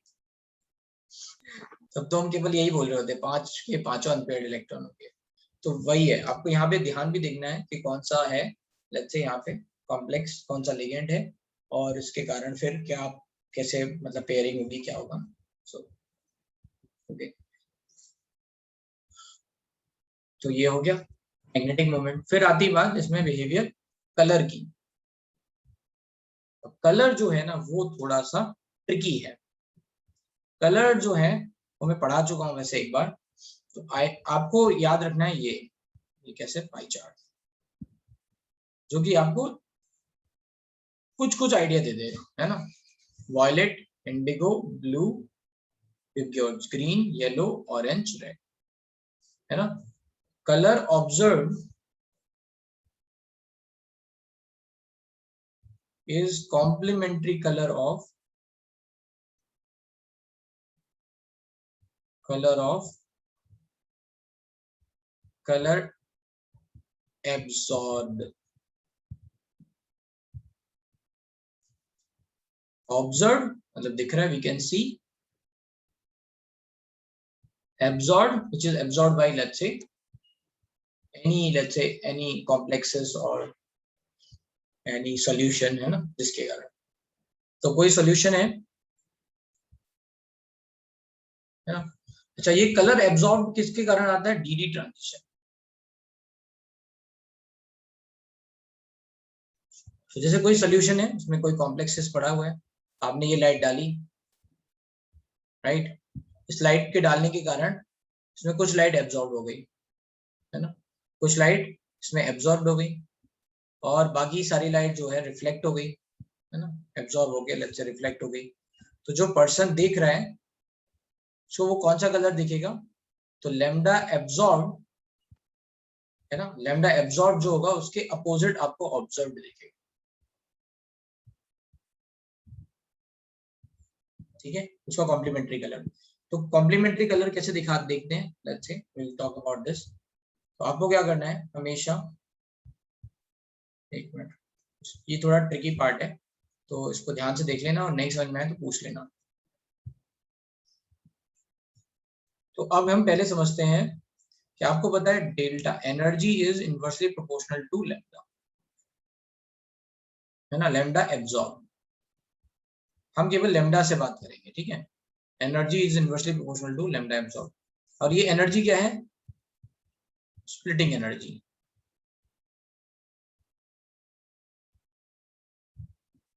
तो होता ये है कि let's say if we are going to talk about कि अगर कोई जैसे सबसे सिंपल एग्जांपल जो कहीं दे रखा हुआ है वो यही है, टाइटेनियम H2O होल 6 3+। तो टाइटेनियम 3+ में क्या इलेक्ट्रॉनिक कॉन्फ़िगरेशन बनाएगा, टाइटेनियम 3+ में इलेक्ट्रॉनिक कॉन्फ़िगरेशन क्या होगा, 3D1, है ना. Titanium is 22 electrons, so Ar3d1. इसका मतलब क्या है कि यहाँ पे जो d ऑर्बिटल्स हैं, है ना, जिनकी स्प्लिटिंग हो रखी है, यहाँ पे Eg में एक इलेक्ट्रॉन प्रेजेंट है, सॉरी T2g में, और Eg खाली है. जब आपने लाइट डाली तो क्या हुआ, ये इलेक्ट्रॉन यहाँ से जंप होकर के कहाँ पहुंच गए, यहाँ पे. So how much energy this electron has absorb, delta not, है ना. इसने कितनी एनर्जी एब्सॉर्ब करी यहाँ से यहाँ जाने में, डेल्टा नॉट एनर्जी एब्सॉर्ब करी. इस डेल्टा नॉट के हिसाब से क्या हो जाएगा, लैम्डा एब्सॉर्ब आ जाएगा. ठीक है, जितना ज्यादा डेल्टा होगा उतना कम लैम्डा हो जाएगा. इतनी बात समझ में आ रही है. तो पहले ये समझ लेते हैं. देखो ये एनर्जी, ये इलेक्ट्रॉनिक कॉन्फ़िगरेशन D1 हो गया. आपने लाइट डाली, इसका मतलब क्या, इलेक्ट्रॉन को एक्साइट किया, तो इलेक्ट्रॉन कहाँ पहुंच गए, यहाँ पे, ऑन एक्सपोजर ऑफ लाइट. कितनी एनर्जी को एब्सॉर्ब करके गया, डेल्टा नॉट एनर्जी को एब्सॉर्ब करके गया. क्लियर है इतनी बात? यस. ये बात किसी को कंफ्यूजन, कि हमने जब लाइट डाली तो इलेक्ट्रॉन एब्सॉर्ब होके, इलेक्ट्रॉन एनर्जी ऑब्जर्व करके, है ना, T2g से Eg गया, जिसको बोलते हैं DD transition. So colour is due to DD transition in transition metal.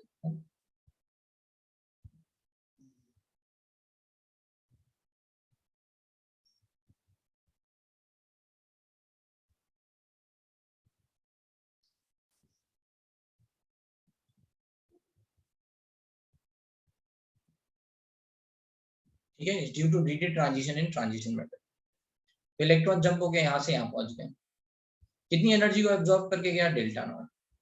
तो डेल्टा नॉट के कारण, अब ये जो डेल्टा नॉट होती है वो किसके करस्पॉन्डिंग होती है, विजिबल रीजन के करस्पॉन्डिंग होती है ना. फॉर ट्रांजिशन एलिमेंट्स,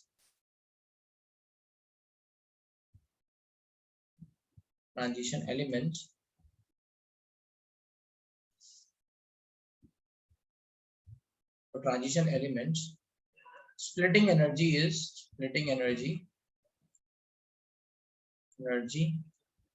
है ना, gives light of visible region.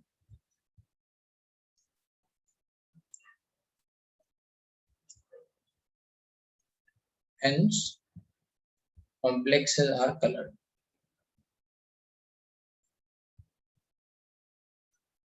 तो ये जो डेल्टा होता है वो किसके करस्पॉन्डिंग होता है, विजुअल रीजन की एनर्जी के करस्पॉन्डिंग होता है, और उसके कारण हमें यहाँ पे कलर मिल रहा है. तो कौन सा कलर देखने को मिल रहा है, जो भी लाइट एब्जॉर्ब होगी उसका अपोजिट कलर. जैसे येलो लाइट एब्जॉर्ब होगी तो फिर कौन सा कलर दिखेगा, वॉयलेट. अगर ऑरेंज लाइट एब्जॉर्ब होगी तो कौन सा कलर दिखेगा, ब्लू. रेड लाइट एब्जॉर्ब होगी तो कौन सा कलर दिखेगा, ग्रीन. ऐसे याद रहेगा, है ना. अब जैसे इसमें कॉन्सेप्ट कैसे आता है वो हम समझा दे रहे हैं. तो ये कॉम्प्लेक्सेस हैं, ठीक है, यहाँ से आसानी से देखा जा सकता है. So let's say we are comparing between these three ligands, these three नहीं, these four. कोबाल्ट के कॉम्प्लेक्सेस हैं सब जगह.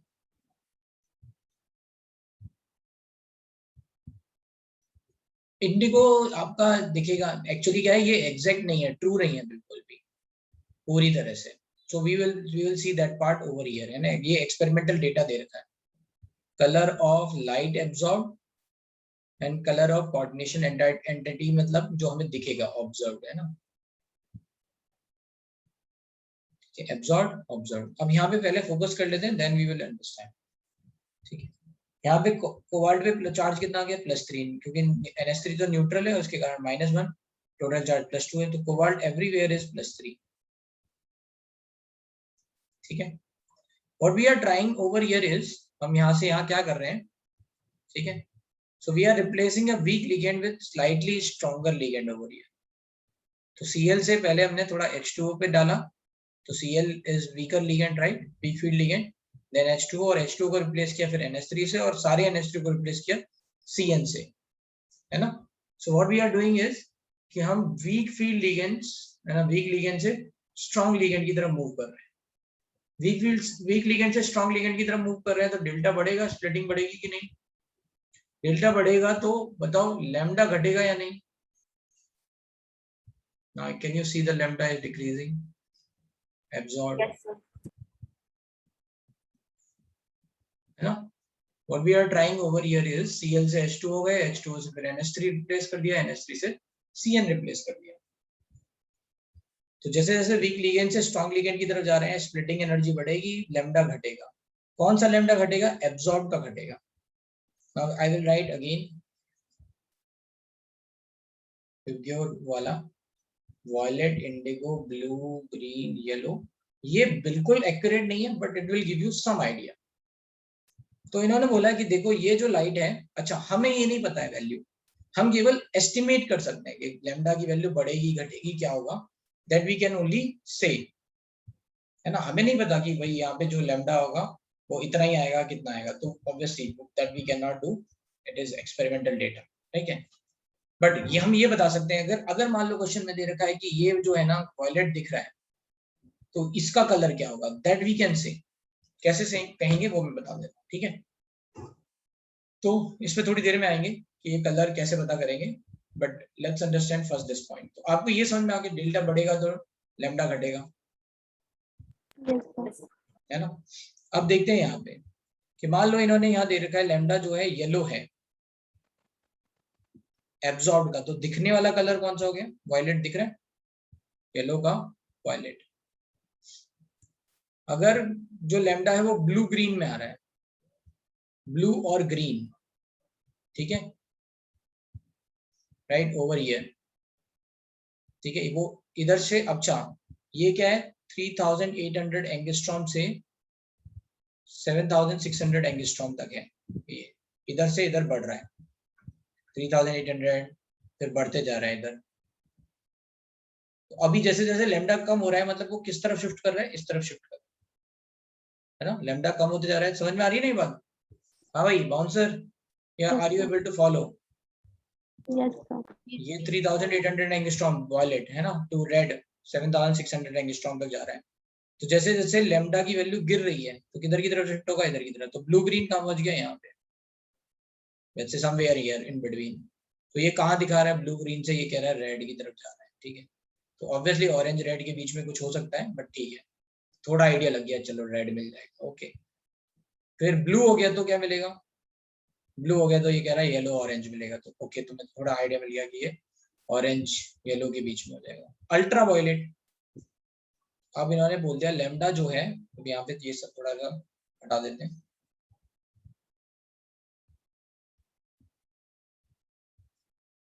So you can say ultraviolet is very, let's say over here कहीं, है ना। अल्ट्रावायलेट मतलब वायलेट जहां से स्टार्ट हो रहा है वहीं कहीं पे, है ना, बाउंड्री पे। तो क्या दिखेगा? येलो, पेल येलो दिख रहा है। Now you can have some idea or not? मिला यहाँ आइडिया या नहीं मिला, है ना? Yes sir. Yes. अब देखो, अब हम क्वेश्चन भूल जाते हैं कि ये डेटा क्या है, हमें ये कॉन्सेप्ट याद है बस, और हमें ये पता है ये वायलेट दिख रहा है, तो हमसे पूछा गया बताओ ये क्या कलर दिखेगा, and there are some options are given, ठीक है। तो क्या करेंगे, ये डेटा भूल जाओ अभी। So we know okay strong ligand अब ये डाल दिए गए हैं, इसका मतलब क्या है? लैम्डा एब्जॉर्ब घट जाएगा, इतना हमें बदल गया। सो लैम्डा एब्जॉर्ब घट जाएगा। अभी हमारा पहला काम क्या है? ये वॉलेट दिख रहा है, this is absorbed colour, sorry observed, है ना। ये क्या है? ये ऑब्जर्व्ड कलर है कि वॉलेट दिख रहा है। तो पहला काम में क्या है कि वॉलेट जैसे ही दिख रहा है you are going to say कि ये होगा क्या? एब्जॉर्ब क्या होगा? एब्जॉर्ब निकाल लो, ये लो।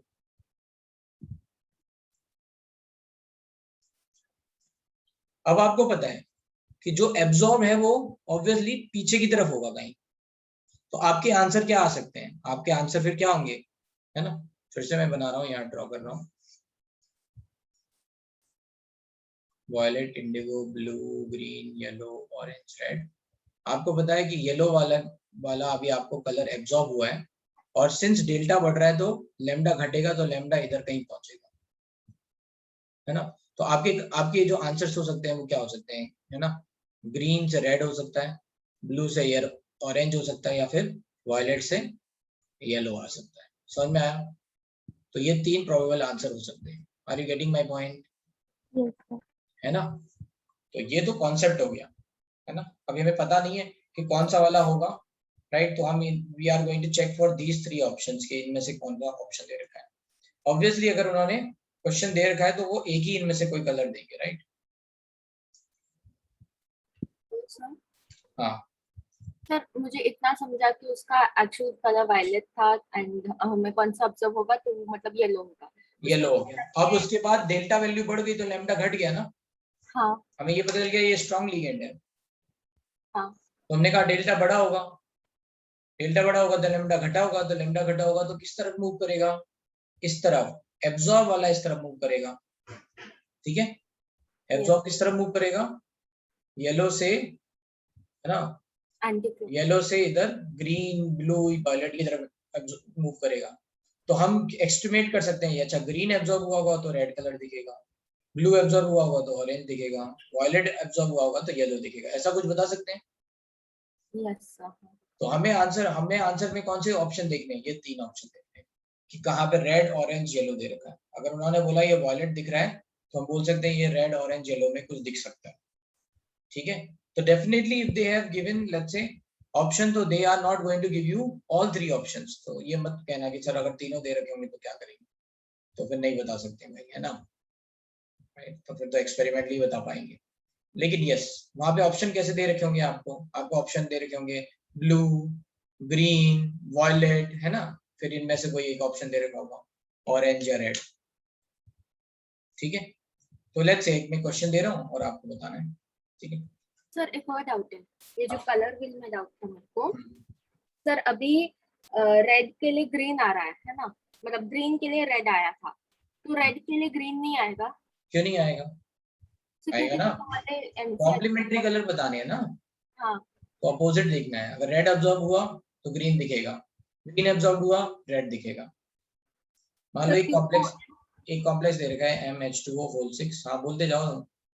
तो जो एनसीईआरटी अभी आपने दिखाया था उसमें रेड के लिए ब्लू दिखेगा करके दिया था। अरे वो मैंने तुम्हें बोला था ना, थोड़ा आइडिया लगेगा। ऑब्वियसली तुम you can not take the exact idea ना। ब्लू ग्रीन यहाँ आया था, ऑरेंज रेड बनना चाहिए था तुम्हारे हिसाब से। नहीं, सेकंड लास्ट यही तो है ब्लू ग्रीन। हाँ। अच्छा ये रेड वाला ब्लू। हाँ हाँ हाँ हाँ हाँ। तो मैं ये कह रहा हूँ ना, ये बिल्कुल एग्जैक्ट नहीं है, बट तुम्हें थोड़ा आइडिया तो दे देगा ना। अच्छा बताओ, बिल्कुल कुछ आइडिया ना होने से बेटर है ना थोड़ा आइडिया होना। Yes sir. हाँ तो ये एक्चुअली ये तो कलर इंटेंसिटी देख के पता चलता है कि कौन सा कलर ज्यादा दिख रहा है, क्या है, right. So we can not say, but इससे थोड़ा काफी कुछ आइडिया लग जाएगा। ओके सर, समझा। Thank you sir. ठीक है।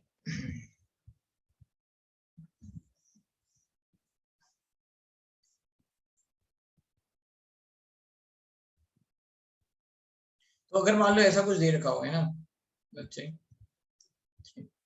और यहाँ पे बोला कि ये जो कलर है वो ग्रीन दिख रहा है, ऑब्जर्व, सॉरी रेड दिख रहा है, ऑब्जर्व कलर। तो बताओ ये वाला कलर कौन सा हो सकता है, which of the following colour it can happen, है ना। और आंसर में दे रखा है लेट्स से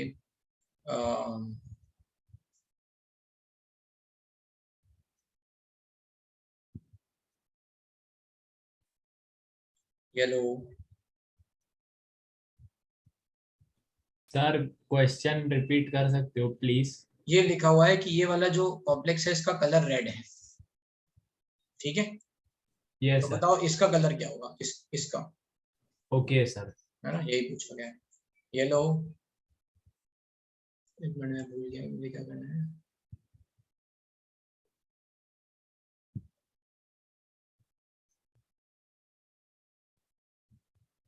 ब्लू, वायलेट, पर्पल या इंडिगो, ऐसा कुछ दे रखा है।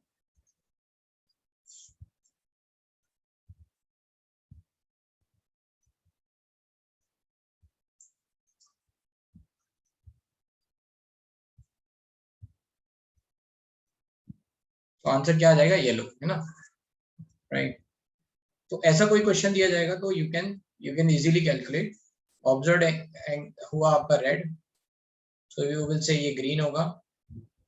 यहाँ स्ट्रॉन्ग लिगेंड आ रहा है, मतलब ये इधर की तरफ शिफ्ट होगा। तो लेट्स से you can get yellow color. तो ऐसा कुछ आइडिया आप लगा सकते हो, ठीक है। बस इतना ही आइडिया आप सीख सकते हो एक कलर में। बाकी कुछ कलर आपको याद रखने पड़ेंगे, तो we will see that part, ठीक है। जब तक इन लोगों को डाउनलोड वो लिख लो भाई, इनको लिखना है। अच्छा, कलर कुछ कॉम्प्लेक्सेस में कलर डी ट्रांजिशन के कारण नहीं आता है, जिनमें मान लो कोई अनपेयर्ड इलेक्ट्रॉन ही नहीं है, ठीक है, तो वो इलेक्ट्रॉन जंप भी नहीं कर पा रहे, जैसे MnO4 माइनस, है ना। इफ अनपेयर्ड, यहाँ पे लिख लो नोट करके, note, if unpaired electron is not present, if unpaired electron is not present,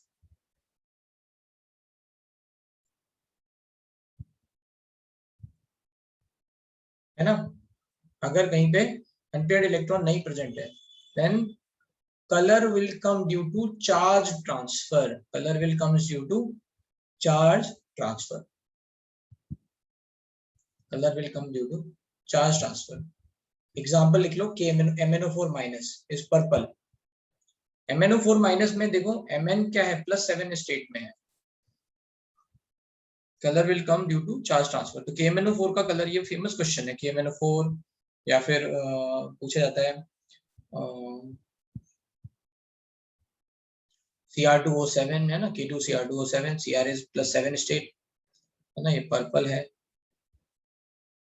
या फिर K2CrO4 है ना, ये येलो ऑरेंज होता है, और आई थिंक ये ग्रीन होता है।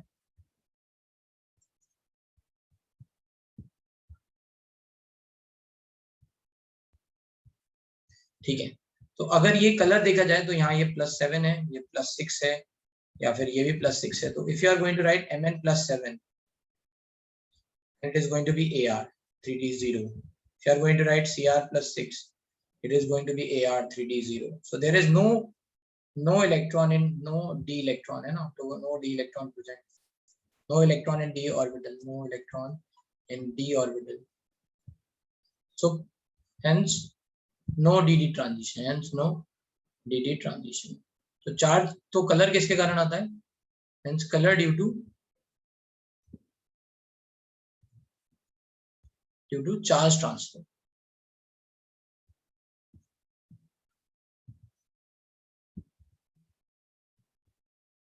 Color is due to charge transfer. ऐसे कई एग्जांपल हैं, तो वो क्या है चार्ज ट्रांसफर, उस पे आते हैं। पहले तो मैं ये बता रहा हूँ कि ऐसे कॉम्प्लेक्सेस जहां अनपेयर्ड इलेक्ट्रॉन नहीं है, अभी तक आपने ये पढ़ा था कि जो अनपेयर्ड इलेक्ट्रॉन आते हैं उनमें कलर आता है, इतना पढ़ा था ना, ये बात याद आ रही है, यस और नो, है ना। जैसे सुपर ऑक्साइड को बोलते थे कि O2 माइनस पैरामैग्नेटिक है और कलर्ड है। Generally all ionic compounds are transparent और व्हाइट, क्यों, क्योंकि उनमें अनपेयर्ड इलेक्ट्रॉन ही नहीं है। सॉलिड स्टेट में भी हमने पढ़ा था कि कुछ जो कंपाउंड्स, आयनिक कंपाउंड्स कलर्ड आते हैं, वो एफ सेंटर के कारण आते हैं, बाहर की इंप्योरिटी के कारण कलर आता है ना, याद है। NaCl में Na की वेपर के कारण उसका कलर येलो हो जाता है ना, KCl में ऐसे पर्पल हो जाता है पोटेशियम के कारण, तो इंप्योरिटीज के कारण कलर आते हैं। जनरली आयनिक कंपाउंड्स में कोई अनपेयर्ड इलेक्ट्रॉन नहीं है, केवल सुपर ऑक्साइड ही है जिसपे एक अनपेयर्ड इलेक्ट्रॉन आता है। सुपर ऑक्साइड समझ में आ रहा है, O2 minus 17 electron species, molecular orbital theory से उसमें एक अनपेयर्ड इलेक्ट्रॉन दिखता है, राइट, तो उसके कारण कलर आता है। So super oxides are generally coloured, other ionic compounds are transparent, white, ऐसे आएंगे, ठीक है, व्हाइट पाउडर आयनिक कंपाउंड्स। तो फिर ये बोला गया उस टाइम पे कि जो कलर है वो अनपेयर्ड इलेक्ट्रॉन के कारण आ रहा है, ये हमने पहले पढ़ा था। लेकिन फिर ट्रांजिशन मेटल्स में हमने ऐसे कंपाउंड्स भी देखे बहुत सारे कि जो जैसे जिनमें कलर आ रहा है, right. So one more example you can see, अभी आपने फेलिंग सॉल्यूशन पढ़ लिया क्या, फेलिंग सॉल्यूशन, फेलिंग सॉल्यूशन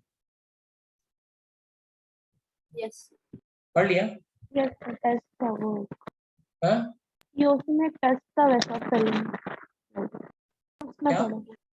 हाँ या ना, बस इतना बोलो। हाँ डिटेल में नहीं पढ़ा है। अरे डिटेल में कुछ है ही नहीं उसमें, फेलिंग सॉल्यूशन एल्डिहाइड का टेस्ट है बस। हाँ सर पढ़ा। हाँ सर, ये तो पढ़ा है। हाँ, CU जो है वो +2 से +1 में Cu2O बना लेता है, रेड PPT। अब Cu+1 में बताओ D10 कॉन्फ़िगरेशन होगा या नहीं? Cu in +1 ऑक्सीडेशन, बताओ D10 कॉन्फ़िगरेशन होगा या नहीं?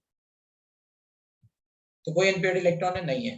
तो ऐसे जो भी कंपाउंड्स आ रहे हैं जिनमें अनपेयर्ड इलेक्ट्रॉन है और वो कलर्ड है, उन सब में कलर किसके कारण आ रहा है? चार्ज ट्रांसफर के कारण। ठीक है, अब ये चार्ज ट्रांसफर क्या चीज है? तो अब आती है बात मॉलिक्यूलर ऑर्बिटल थ्योरी। क्या आती है बात? मॉलिक्यूलर ऑर्बिटल थ्योरी आती है। हम बोलते हैं जो मेटल और लिगेंड आपस में बॉन्ड बना रहे हैं, इट इज नथिंग बट कि ये मॉलिक्यूलर, मेटल और लिगेंड आपस में मिलके मॉलिक्यूलर ऑर्बिटल्स बना रहे हैं। ठीक है, और यहाँ पे जो ये d ऑर्बिटल हैं और ये जो लिगेंड्स के इलेक्ट्रॉन्स हैं जो भी है, जैसे लिगेंड में जो भी p ऑर्बिटल है ना, ये आपस में कंबाइन होकर मॉलिक्यूलर ऑर्बिटल बना।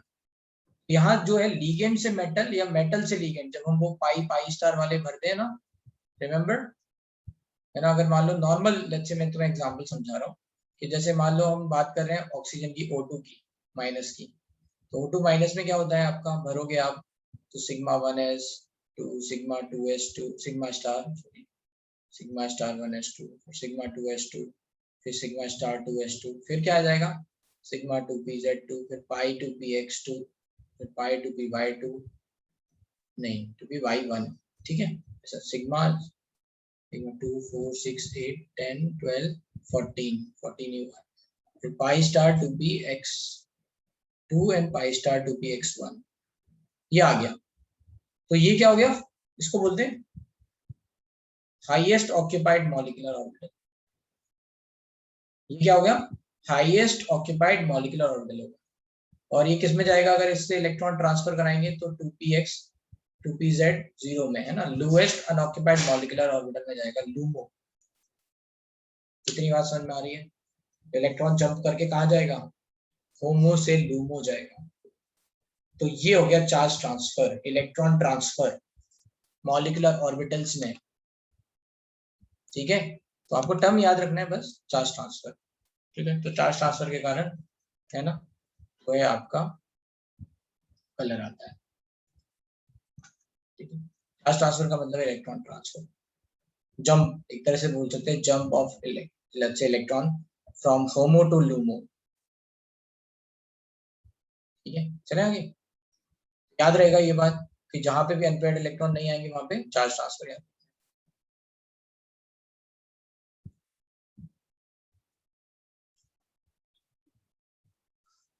और यहाँ पे भी बिल्कुल लास्ट में उन्होंने मॉलिक्यूलर ऑर्बिटल थ्योरी पढ़ाई गई है ना, कहीं पे बताई है, राइट। तो if you want you can read, और हम जब आएंगे तो हम पढ़ाएंगे ये बात, आगे दे रखी है बिल्कुल लास्ट में, थोड़ा बहुत थोड़ा दे रखा है, तो यू कैन रीड है ना, मॉलिक्यूलर ऑर्बिटल थ्योरी पे कैसे बन रहे हैं, right. So may be if you want you can read. चलो आगे चलते हैं यहाँ पे। तो अभी क्या हो गया, कलर आपको समझ में आ गया, ये कलर कैसे होगा। ठीक है, तो कलर याद रखना। ठीक है, यहाँ पे ये हम बता चुके हैं। तो अब यहाँ पे भी आप देख सकते हो, जैसे यहाँ पे निकल का कंपाउंड है, राइट, निकल +2, और ये वीक लिगेंड है, और ये स्ट्रॉन्ग लिगेंड में जा रहा है, वीक लिगेंड से स्ट्रॉन्ग लिगेंड में कन्वर्ट हो रहा है ना, H2 रिप्लेस करता जा रहा है En होल थ्राइस में। तो वीक लिगेंड से स्ट्रॉन्ग लिगेंड जा रहा है, मतलब डेल्टा बढ़ रहा है, डेल्टा बढ़ रहा है मतलब लैम्डा एब्जॉर्ब घट रहा है, लैम्डा एब्जॉर्ब घट रहा है, तो देख लो शुरुआत में क्या दिख रहा था, ग्रीन, मतलब रेड जो है वो एब्जॉर्ब हुई होगी। अब क्या दिख रहा है, वॉयलेट। तो ठीक है ना, वॉयलेट दिख रहा है, इसका मतलब कौन कौन सा एब्जॉर्ब हुआ होगा, yellow absorb. Are you able to follow this part, weak ligand से स्ट्रॉन्ग लिगेंड, तो ऐसे आप बना सकते हो। ठीक है ना, ये देखो ग्रीन से धीरे धीरे देखो, पहले क्या हुआ, ग्रीन से पहले देखा पेल ब्लू हुआ है ना, ब्लू पहुंचा यहाँ पे, फिर पेल ब्लू से कंप्लीट ब्लू हो गया, राइट, फिर ब्लू से फिर वॉयलेट पहुंचा। तो जैसे जैसे आप लिगेंड चेंज करते जा रहे हो ये कलर आता जा रहा है। तो ये काफी आसान है, याद रखना। ठीक है, ये कलर ऑफ सम जेमस्टोन, ये भी बात भी याद रख लो, है ना। जेमस्टोन्स आते किसके कारण है? इम्प्योरिटीज के कारण आते हैं। किसकी? ट्रांजिशन एलिमेंट्स की इम्प्योरिटीज के कारण आते हैं, है ना। तो ये क्रोमियम 3+ रूबी में, है ना, रेड कलर आता है जनरली, ठीक है। तो और ये क्या करते हैं, कहाँ प्रेजेंट होते हैं? तो जितने भी जेमस्टोन्स हैं क्या? सैंड है, सिलिकेट्स हैं, है ना।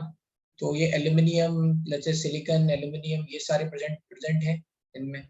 तो जो ये एल्यूमिनियम सिलिकेट्स में एल्यूमिनियम ऑक्साइड जो होते हैं, उनकी प्रेजेंस, उनकी लेट्स से जगह पे ये Cr3+ आ गए, तो इनके कारण कुछ कुछ कलर आता है। तो ये याद रखना है बस कि अगर कलर जो है जेमस्टोन्स में क्या आता है, ट्रांजिशन एलिमेंट्स के कारण।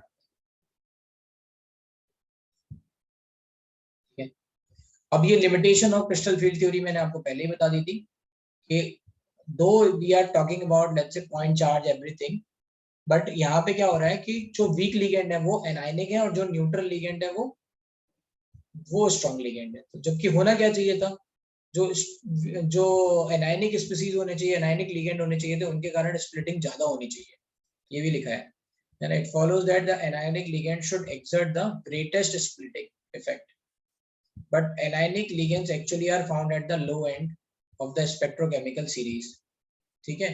तो ये बात जो है ना, ये बात क्रिस्टल फील्ड थ्योरी नहीं समझ पाई, तो यहाँ तक आप पढ़ लो। नेक्स्ट जो रह गया है लास्ट लेक्चर, वो हम बताएंगे बॉन्डिंग इन मेटल कार्बोनेट्स। ठीक है, तो ये लास्ट पार्ट रह गया है, वो नेक्स्ट क्लास में बता देंगे। और आपका ये कोऑर्डिनेशन कंपाउंड फिनिश हो गया। कोऑर्डिनेशन कंपाउंड के बाद पढ़ाएंगे पी ब्लॉक। पी पढ़ा दें या डी पढ़ा दें? सर पी, सर पढ़ा दो ना सर। सर हम लोग के बोर्ड्स में है ना। तो पी ब्लॉक पढ़ाएंगे, ठीक है।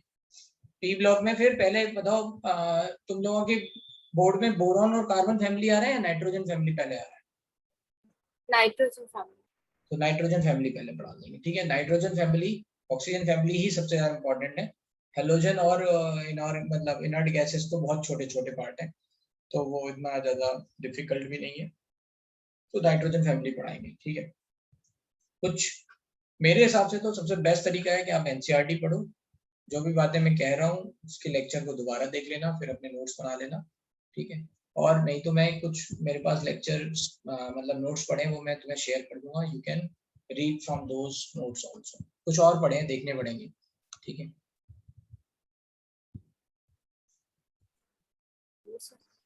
ठीक है, पहले पी पढ़ा देते हैं। पी इम्पोर्टेंट भी है, डी में काफी कुछ यही है, कुछ और बातें हैं, मतलब कुछ एक्सेप्शंस भी हैं, वो हम बताएंगे, ठीक है। चलो ठीक है, आज के लिए काफी है, आप इसको अच्छी तरह से रिवाइज कर लेना। हाँ बोलो ध्वनि। और अब एक्सरसाइज सॉल्व करना चालू कर दो, तो तुम्हें पता चलेगा कि तुमसे वो अप्लाई हो पा रहा है, जितना पढ़ा है या नहीं, ठीक है। बहुत बहुत बहुत इंपॉर्टेंट चैप्टर है ये, है ना। चलो बोलो। सर मैंने आपको वो एमटी के डाउट्स भेजे थे ना, उसमें क्वेश्चन नंबर 32 मुझे नहीं समझा, वो रेसन वाला सर। मैं एक बार देख लेता हूँ फिर बताऊंगा, ठीक है। हाँ सर, क्योंकि आपने जो सॉल्यूशन बोला है उसमें आपने बोला है कि number of equivalence of H2O2। हाँ हाँ, फिर हाँ, equivalence of H2O2 equals to KMnO4 into number of moles करने बोला था ना सर। तो लेकिन उससे अगर हम करेंगे तो मोल पर इक्विवेलेंट में नहीं आएगा आंसर। मेरे को देखना पड़ेगा, वही तो कह रहा हूँ। Okay sir. ये लिखा है ना 20 ml solution containing 0.2 gram impure H2O2 reacts completely with 0.31। नहीं उससे पहले वाला 32। हाँ, इसमें क्या करना है, इसमें इक्विवेलेंट क्या है, इसमें तो बस मास से देख लो, इसमें इक्विवेलेंट लगाने की जरूरत ही नहीं है, सिंपल है। इक्वेशन 2 टाइम्स ये पूरा जो भी कॉम्प्लेक्स है रेजन है प्लस Ca, तो वोल्टवाइज बन जाएगा बस। मेरे को कैसे बनाना कि 2 मोल्स ऑफ ये जो बड़ा कंपाउंड है सोडियम का, उससे 1 मोल कैल्शियम का कंपाउंड बनता है। हाँ मैंने किया 2 मोल्स है तो मतलब उसको ग्राम में कन्वर्ट किया और 1 मोल को 1 मोल ही रखा था मैंने। हाँ तो ऐसे करना था। हाँ। Okay sir, thank you sir.